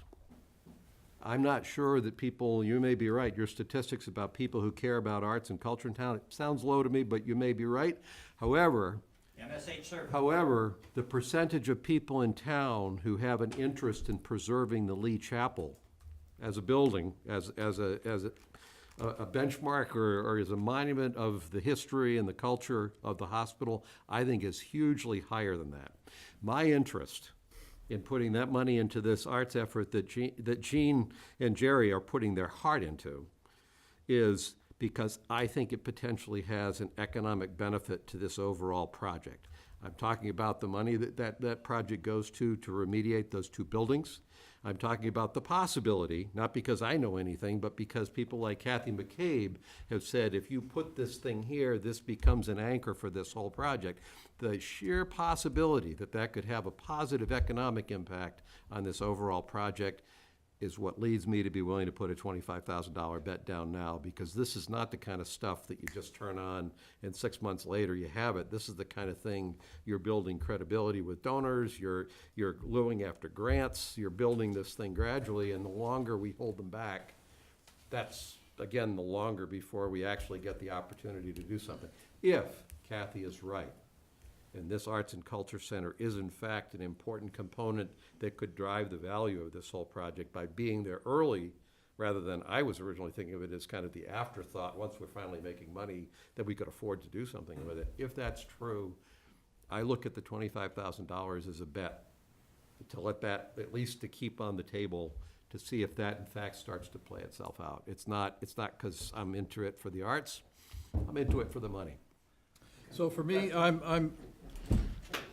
I'm into it for the increase in the value. I think it'll add value to the rest of the land up there, so I think the town is. You're probably more into it, something more for the arts than that. The town is gonna benefit from the increased value on the rest of our land. I'm also into it from the standpoint that I'm not so much interested in, I like the idea of the town making some money on the Medfield State Hospital, but I'm not so interested in just building a housing development for new people to move into. I wanna create something there that the people in town will find interesting and will give them a reason to go there. I mean, nobody's gonna go to a housing development and walk around in somebody else's housing development. But if we have a cultural arts center there, that will be a draw. That will be a thing that will interest people to go there. There'll be reasons to go there for the dance recital, the movie, or whatever it is. And so I think that's a huge benefit for everybody in town. And that's, for me, that's the reason to do it. So I'm going to give 3 more comments, and then we'll adjourn this till Tuesday. I don't know that we have to cover anything else, so it's going to be Bill, Dave, and Teresa. Teresa will have the last word. I'd like to just kind of echo what Pete said. One of the things that you saw out of the surveys was a desire of people to still have access to the property, to have accessibility at the property, and it not become just strictly the private domain of the people who live there and everything else. This is a way of ensuring some of that accessibility and you know, to the rest of the town. The other thing is, back during when we were deciding on whether the town was going to buy the property or not, I'm talking about the very early parts of 2014, the end of 2013, a developer came in who was expressed interest in the property and was somewhat taken by the Lee Chapel. He thought it was an interesting building, that he would like to keep it. His only comment was that for the kind of development he was thinking of, it was perhaps a bit too small. And if you look at the plans that Gene has, it calls for essentially the joining of the Lee Chapel with the infirmary, which would make this building attractive, whatever the use ultimately turns out to be, you know, in the long haul. So I think it's something of a gamble, but I think it can turn out well no matter what use it ultimately winds up, whether it's an arts and cultural center or whether it's a activity center for whatever the rest of the development should be. So who's next? Dave is next, then Teresa, and then for those of you who are here for the discussion of our remote participation policy at committee meetings, we'll get to that next. That's a relief. Good evening. So I want to talk about the meeting I had with Ted Tye. He's one of the largest developers in the state. And I met with him because I was concerned about what I was not hearing at the Medfield State Hospital at the committees. And I had a very nice conversation with him, and he made 3 points, some of which were brought up here tonight. One of the points that he made is, I would suggest, his words, that the town send out an RFI. And I said, okay, why do you want to see that? He says, keep it simple, make it 1 to 2 pages. He says, because the last thing you want to do, the worst thing you want to do, is to get the zoning incorrect. He says, we can help you with that information to make sure that you get the zoning correct. Because you don't want to go out for an RFP and for the developer to come back and say, I can't do that because your zoning is not correct, and it's much more difficult to re-correct the zoning a second time. The other thing that he said as we were departing is he said, regarding the arts, he says, I think that's a good idea. I think the chapel is just not the right location for it because it's dead center in the middle of the property. He said the chapel would make a much better welcome center or community type of a center. So it's not that he was against the arts, it's not that I'm against the arts, it's the location of the arts that I think is the big issue. And also the fact that the chapel is too small. And even by adding on the second building, I don't think it's going to be big enough. So I'm supporting the arts, I'm not supporting the location. And one of the things that we have found, we are abutters, is that when they do the car show there and the music goes on at about 9 a.m., it's pretty good till about 10:30 a.m. It's really bad at about 3 p.m. and 4 p.m. when the music is still blaring up there. And to have the arts and have outdoor, and have some things that are outdoors, which is going to be a part of it, it's just not the right location to be able to have that right in the middle of this major development.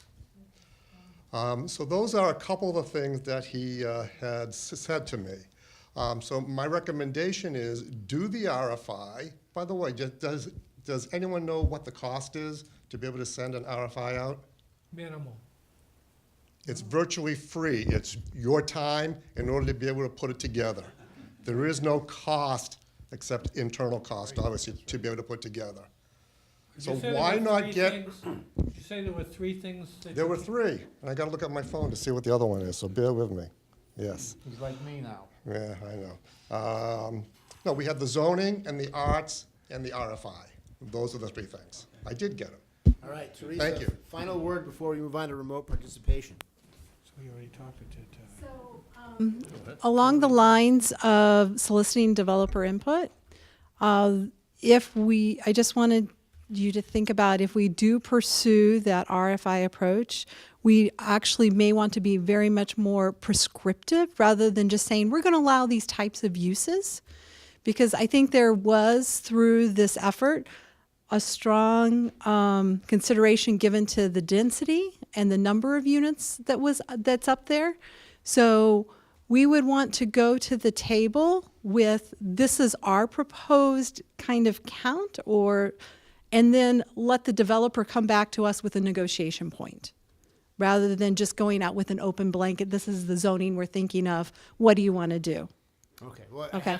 Apparently I have to give Mark Sorrell the last word, because somebody said something that's illegal, so Oh, Not really. Oh, okay, good. There's no legal constraints on an RFI. You can do what you want. You could basically take the blank page approach. We've got X number of acres, here's the background. We'd like to have some ideas of how to redevelop. Or you could do, we've done a conceptual, here it is, what do you think?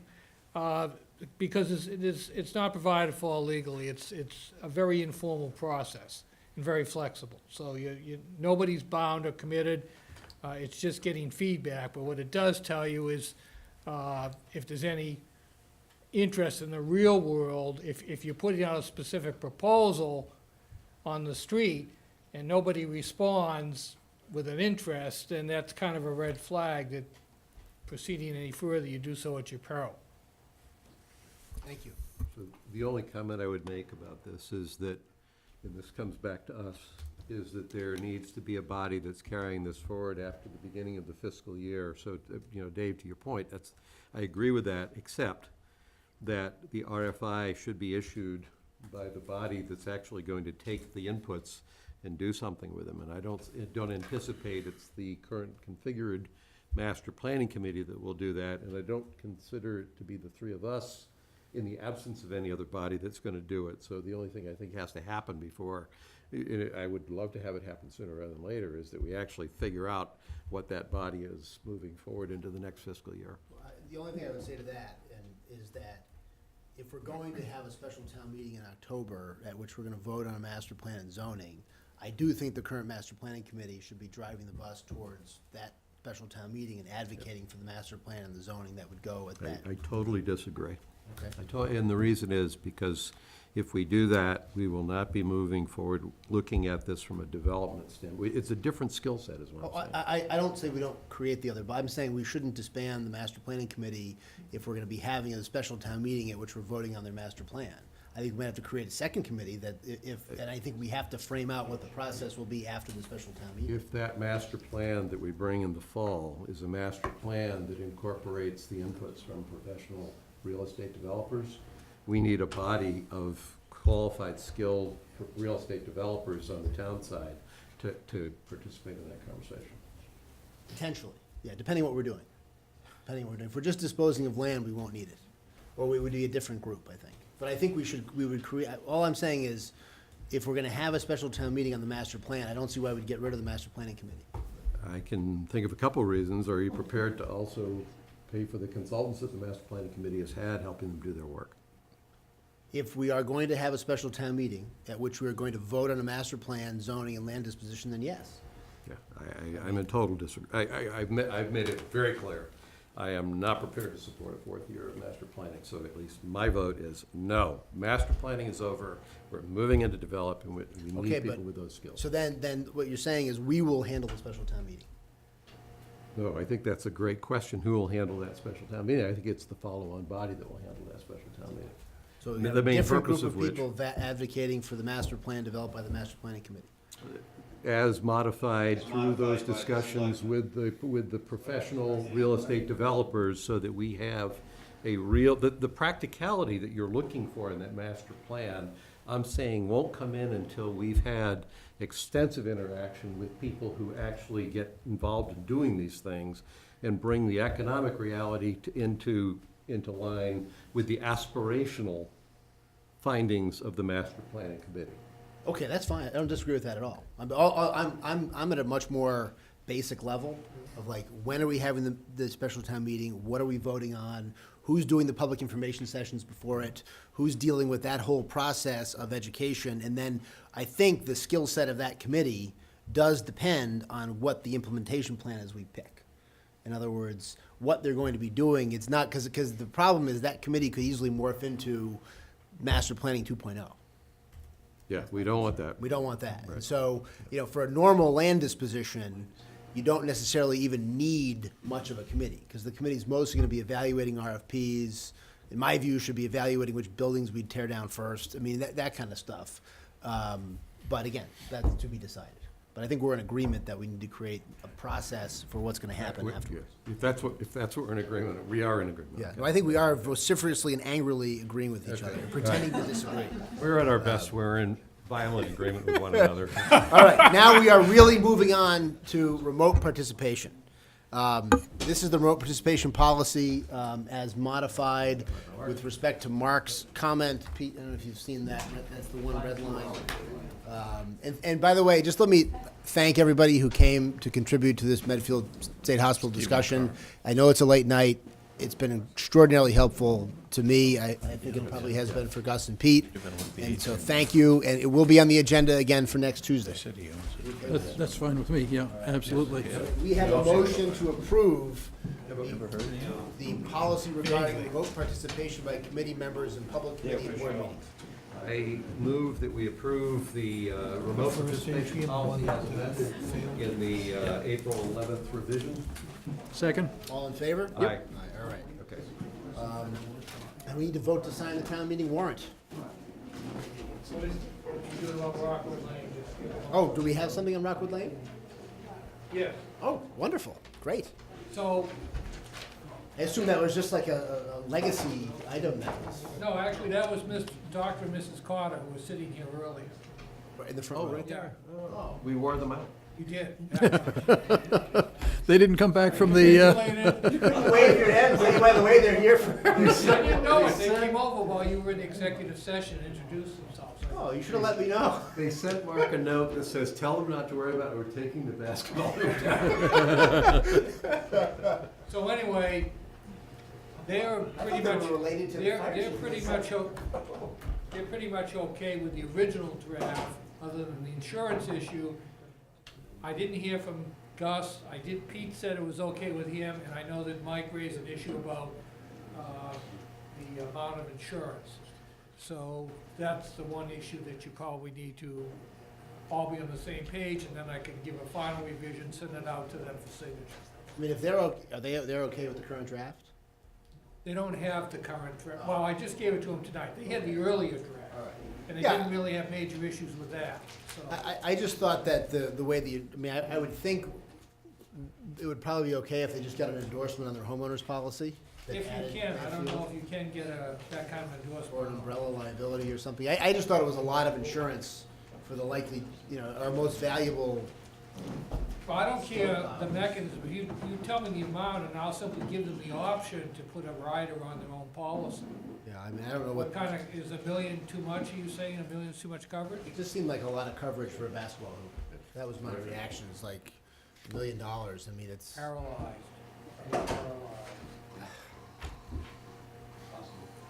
I did personally do it for a long time. No, anyway, whatever you want. If you got verdicts like that, Mark, you'd be retired, so. I think I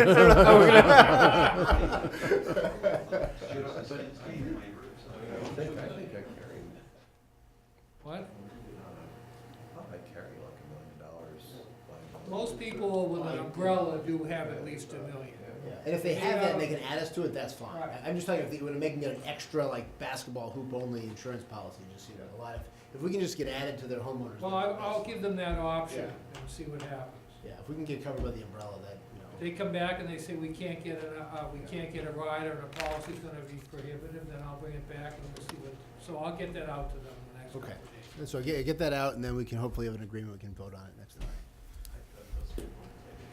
So did I. I assumed they're in the front row. I feel terrible. We could have done this 2 hours ago. I knew he looked vaguely familiar, but I couldn't place him, but Yeah. he came up during the break. Oh, okay. Well, just because we're on policies, you all got, we're not talking about this tonight, I just wanted to, provide you both with hard copies. And that was in what Evelyn sent out. It was, except that the comments section was not. For some reason, the okay, reproduction was okay. only that, and the comments will explain more why I did the changes. So this is for, I think, Tuesday's conversation. I just wanted to get you, for whatever reason, it didn't reproduce in the distributed materials. Okay, great, thank you. Thank you. All right, vote to sign the annual town meeting warrant, We're gonna do that hopefully on Tuesday. hopefully on Tuesday. We'll Hopefully on defer to Tuesday. Anything that happened, Mike, since Tuesday we need to talk about? Yes. Uh-oh. I have a long list of administrative updates. Sorry it's so late, but, Okay. first of all, I You're want- not kidding? First of all, I want to thank Chris. She's a master juggler. She's been handling so many things lately. I don't know how she stays awake. But, you know. Juggler or juggler? Well, depends on who you ask. You know, she's been handling the collective bargaining. She's been handling the ALS minutes, the selectmen's minutes. She's been trying to get the warrant report and the town report put together when we keep changing it every 5 hours. She's been handling the fire chief's recruitment, the building inspector's recruitment, the treatment plant operator's recruitment, and the replacement for the water billing clerk. And just so many other things that she's been doing that I really think she has done a remarkable job the last few months and deserves Thank you. I pat on the concur. back. Now that the audience. And we're a Tree City again. That's right. I just got notification yesterday. Do they know about the last storms we had? Doesn't say where the trees have to be. I would have given you my tree. I had one down in the yard. I would have donated. Okay, the House budget came out today, and we got a copy of their version, the cherry sheet. It didn't give us a lot of new money. It added about $25,000 to the receipt side, virtually all of it for Chapter 70. They went from $20 that the governor recommended per student to $30 per student, which gives us about $26,000. Mosquito control on the assessment side went up $4,000, and the library aid went down a few $100s. So we net only about $21,000. And at this point, we're not changing the estimates for town meeting. The It's so small. 21,000 we were talking about for the. No, well, wait a minute. Okay. I have 90 minutes. I have 90 minutes to get the warrant report to the printer. Bill Solomon called today, and he would like to come and meet with the selectmen about renewal of the Verizon license. He's our special counsel for So, cable yeah. licensing. He would like to come in either on May 15th, 22nd, or 29th. May 1st is the second night of town meeting, so you're not gonna We're meet planning to then. meet on the 8th and the 22nd. 8th and the 22nd are our meetings for May. Well, I don't think that's a scheduled meeting. If there's 3 Tuesdays in May, so it would be the 15th and the 29th. Well, it'd be 3 when you'd meet. The first, yeah, there's 5. So if you're not meeting the 1st, you'd meet the 15th and the 29th. You wouldn't be scheduled to meet on the 22nd. We, I think we moved it, we're gonna meet the 8th and the 22nd. We are gonna meet on Yeah. Because I think we're gonna 8th, have I to think. vote, I think, Yeah, to, we'll if probably the be- override is I think passed, the that- town meeting, yeah. we're gonna vote to set the ballot for the election. I Oh, think we okay. wait till the 22nd. Okay. I have some information on the town clerk. To date, she's not available for the election, so I'll give you those. But she's available June 4th, right? The first No. Monday. Oh, she's not. No, she's not. I think the issue is she doesn't have enough time to do it before June 4th. And she's not available the following week, so, Right, but she's available on June 4th. no. Last, It says June 4th, I'm not available the following week. but then she updated. Oh, I'm sorry. I will not have enough time for a special election on June 4th, just so you know. I don't know whether that means she can't get the voter registration, everything else in, or Well, what. let's find out what that means, because pushing it back to the 18th seems pretty late Yeah, in June. okay. Well, Bill Solomon, so we'll have him come in whenever we can schedule it in. If you're meeting on the 8th, we'll try to do it on the 8th. I have some material here for you. This is what's going in the warrant report for your tax rate estimate, and I think you ought to take a look at it before you take any more votes. Is there a special category for selectmen's tax rates? These are. You break it, we mark it This is a sold. chart. A lot of people are confused over what's an override, what's a debt exclusion, so I excerpted this from a chart that the assessors had prepared, and I think it gives you a good history. And I went back to 1981, which was the year that Proposition 2.5 took effect. Do you have a projection for this? I know I've got another version of this that's projecting out for what the profile of the future debt is. With the what? The future debt. You're carrying the cumulative, oh, this is the levy, I'm sorry, I thought, I was Yeah, looking at no, that. these are overrides and debt exclusions, a history of them since Proposition 2.5 passed. I have a couple of other copies here if anybody else wants to take a look at them. So the debt exclusion column, incremental added debt, is what we're looking at here? Because that's what, yeah. Oh, debt service. Yes, that changes because the debt is paid off or added, it goes up or down. The other one, the first column in that is your operating overrides, and they become a permanent part of the base, so that's why the columns are separated. Second column, right? Well, the Proper, first- this is the yeah. tax levy, that's the overrides. Yes. And this is the debt That's the service. That's the debt exclusion, yes, the debt service. on the debt So there's exclusion. two different votes. things. So the debt service on the debt, unexcluded debt, it's not Yes. the excluded, it's not the That's total right. excluded debt. Exactly, yes, because that's what appears on the tax levy. I got it. I see what you're So, saying. as you can see, 25% of our tax levy is from either overrides or debt exclusions. And we have not had a override since 2012. It's fiscal 2000. I think it's done by fiscal year Yeah, here, Mike, right? it says it is. Top, Yeah. top. Okay, let's take a quick look at this, which is a little bit different than what we usually put in there, because what I did, instead of going back and doing 16, 17, and 18, I did fiscal 18 actual, and then fiscal 19 with a level-funded operating budget. The warrant committee's 4% recommendation for the school committee, and the school committee's 6.16% recommendation for the school budget. So 18 is actual budget. Yes, that's the current year we're in Yeah, now. yeah. No, you said actual. And 19 would be with a balanced budget without an override. Yeah. And this does not contemplate the other overrides for the municipal stabilization fund, for the ALS, or for the Park and Rec. So Mike, what Those are would we? be added to it.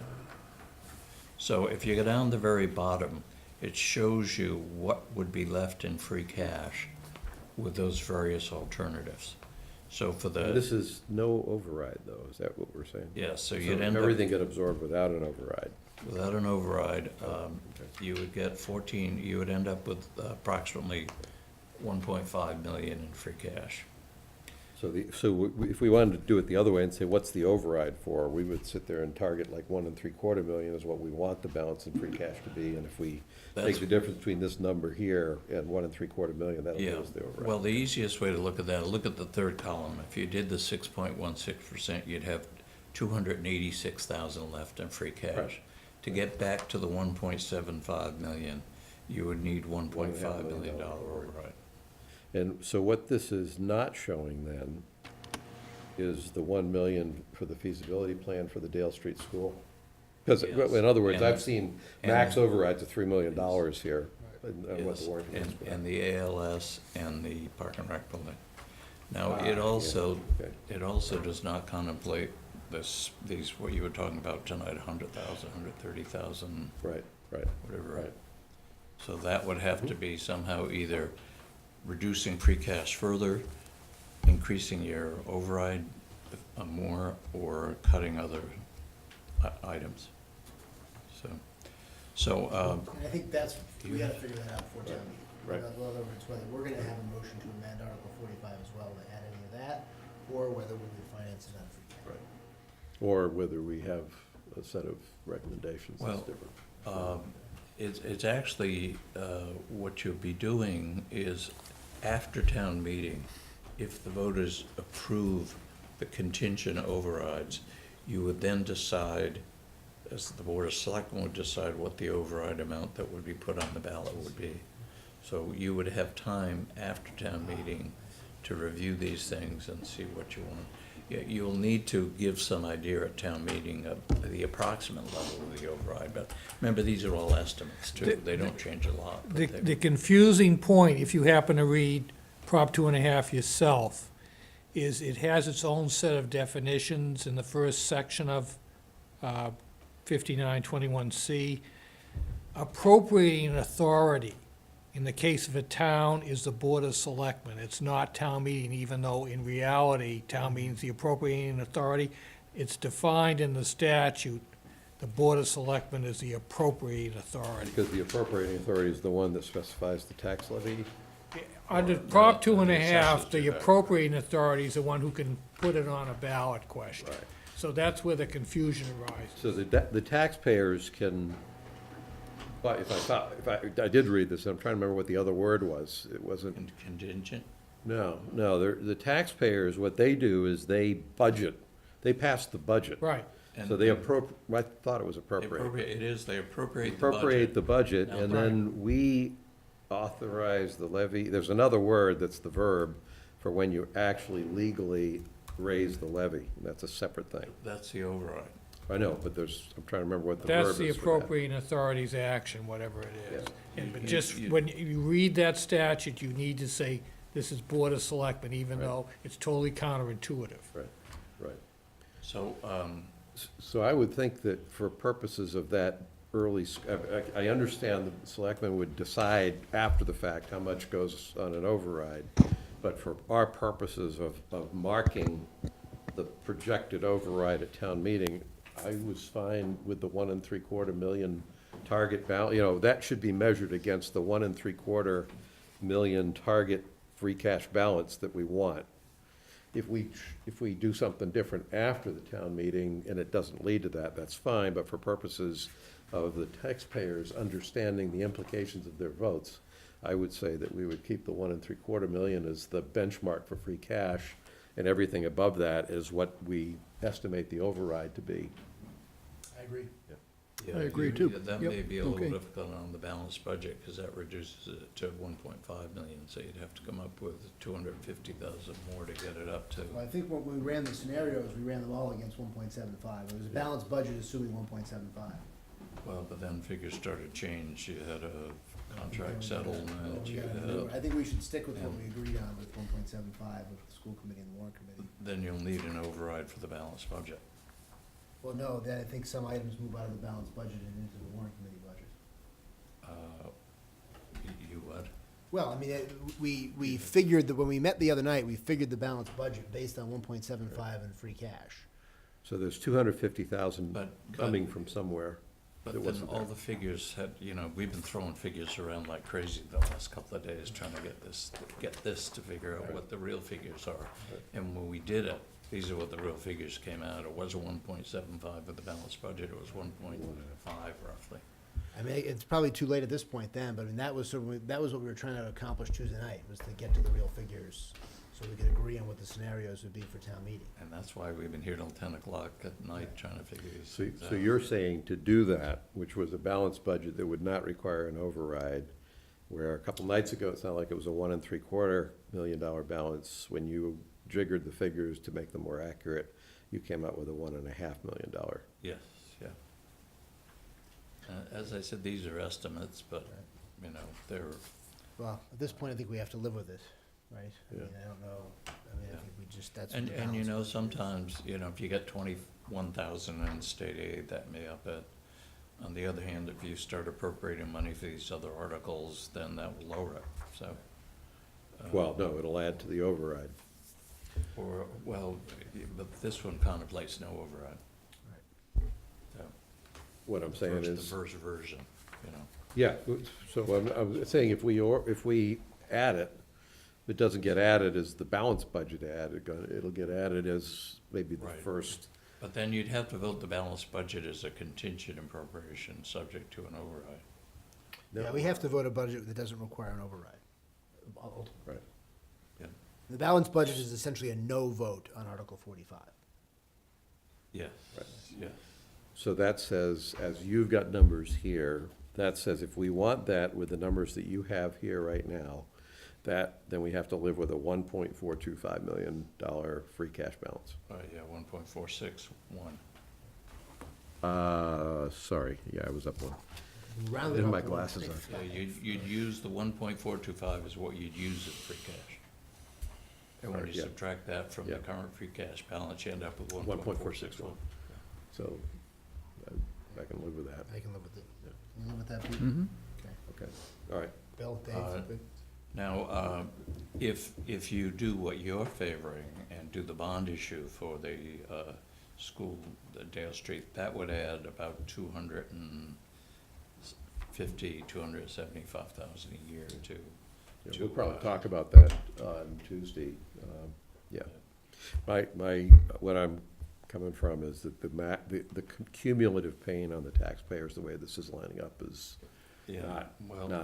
It's acceptable. interesting. I'll make a copy of this for you. This is what the assessors have put together, and it starts, I asked Dan Bergeron did it in 1977. I said, could you go back 2 years? It's the year I started. And it gives the history, and there were years, as the superintendent pointed out the other night, when the tax levy went up by considerable amounts, much more than we've been, in the last few years, the tax levy has been going up by relatively small amounts compared to what it used to. There's new sheriffs in town.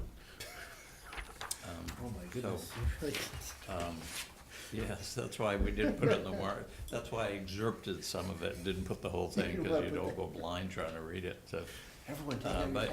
But you ought to take a look at that. It's a very interesting history of what's been happening. Okay, so that's where you stand. You've got some difficult decisions to make. You know, you could, let's say if you went with the warrant committee's recommendation, you would have to raise about $750,000. 650. Balance to end up with 1.75. 650 looks like. Cash, or 650,000, yeah. And that might allow you to stay around the 1750 with the stabilization fund if you did that way. So you need to think about these things, because you're gonna have to make votes on them probably next week. So you'd be ready for town meeting. So the real question, I think you're saying there, Mike, is that we have to decide, just as, you know, as the warrant committee, is this a year where it is prudent to endorse any kind of override at all?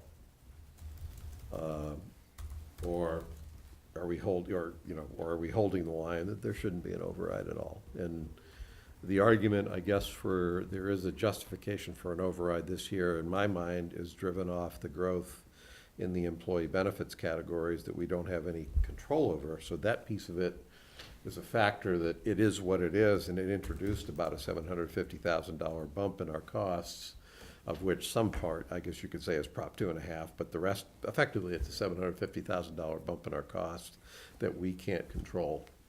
If anything, we've been fortunate at how benign those increases have been over the past couple of years when they didn't grow the way we thought they were gonna grow. Yeah, That piece I can understand. I can at least understand a rationale that would say, listen, we know it's painful, but this is the thing that drove it.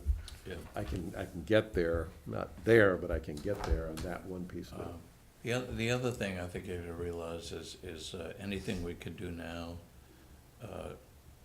will help in the future, because, for example, when the Dale Street School comes on, that's likely to be $3 million a year added to the levy, if it's all borrowed at once, because you're talking about 30 million over 20 years. That's $1.5 million principal, and at 5% interest, $30 million is another $1.5 million. So you're talking about adding 3 million. The Park and Rec building, you're adding probably about, you know, if it comes in at 10 million, probably adding about 800, 900,000. We'll talk about that. I can't picture the school and then a Park and Rec building sitting on top of it. I really can't. It's Tuesday's conversation. The school won't be quite as bad, because you'll have paid off the existing debt. But the existing debt is being somewhat subsidized by the school building authority reimbursement. So, but you'll save maybe around, I don't know, 800,000 or 900,000, but that's still over $2 million, or around $2 million coming on, even if you saved $1 million. Right. So you have some difficult decisions to make, and these are what Mike wanted to put in the warrant report. Those are, and that basically, that column tells you, and I'll make copies of these for you, send them out so you can play with them. Those are basically under the 4% Copy for Pete. and the 6.16% are what budget reductions you would be, or what articles you would be adding under Article 45, what budget you'd be adding them to. So when we prepare the motions, we'll prepare a motion for the 4% and for the 6.16%.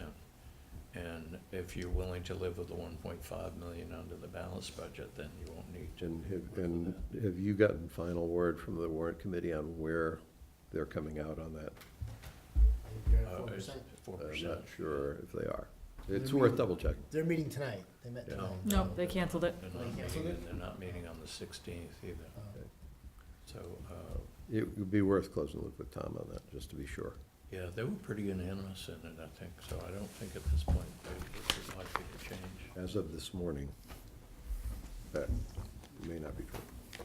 If so, if you've gotten this afternoon's I haven't- news, then you're probably I right. only talked to the chairman this morning about getting his remarks in for the warrant report, and we didn't discuss that particular point. 'Cause You see him, just ask.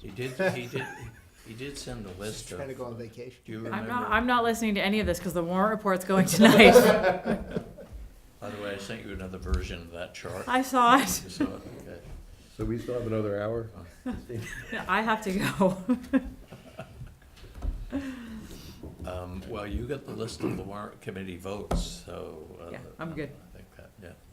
I just need to put it together. So I think it will be going to print with a 4%. Because they can't meet, if they're not meeting, they didn't meet tonight, and they're not meeting next week. We can't They've meet only got Monday, an it's a hour. holiday. Monday's a holiday, so. Yeah. Anything else, Mike? Isn't that enough bad news for one night? No, I Any think selectmen it's- reports since last since Tuesday? Before yesterday. Other than I can confirm Steve Caskey's coming for Tuesdays to present the alternative ALS. We should have like a buffet here for Tuesday. It could be a long. We're going to have dinner. Chocolate eggs and toast. If we had buffets, we could get bigger crowds that would stay. So this is from the meeting last night of the Medfield Coalition for Suicide Prevention, and they basically have these brochures and these charts about Interface, which is the mental health referral service that the town has now, See so. somebody was down the street. That's great. And I went yesterday to the Council on Aging Volunteer Appreciation Party. Had an excellent, good time. I filled in for Ralph Parmesan at the bar. There was a lot of pizza. My son came with me. He had a good time. And I forgot to bring it. I'll have to bring it the next time. My son, who's in 3rd grade, does a comic strip about me, where when I'm at work and traveling, I'm a spy who's a triangle, and he's got a whole sequence at these Select Shape meetings. So I wanted to bring in the Select Shape comics from that. And You ever read Flatland? Between your son and your daughter, they're gonna make you into a serial TV show. That's why he wanted to go to the Council on Aging party, so he get material for the comic strip. So we'll have to see what it was, but I forgot to bring it. How far they go with diary of a wimpy kid. I know. You should see, he has a high view of the discussions we had. You can get that. And we have a motion to adjourn. I move, it's not your job to do that, it's my job. I move that we adjourn. You got an hour and 12 minutes. Aye. I know. Thank you. See you on Tuesday.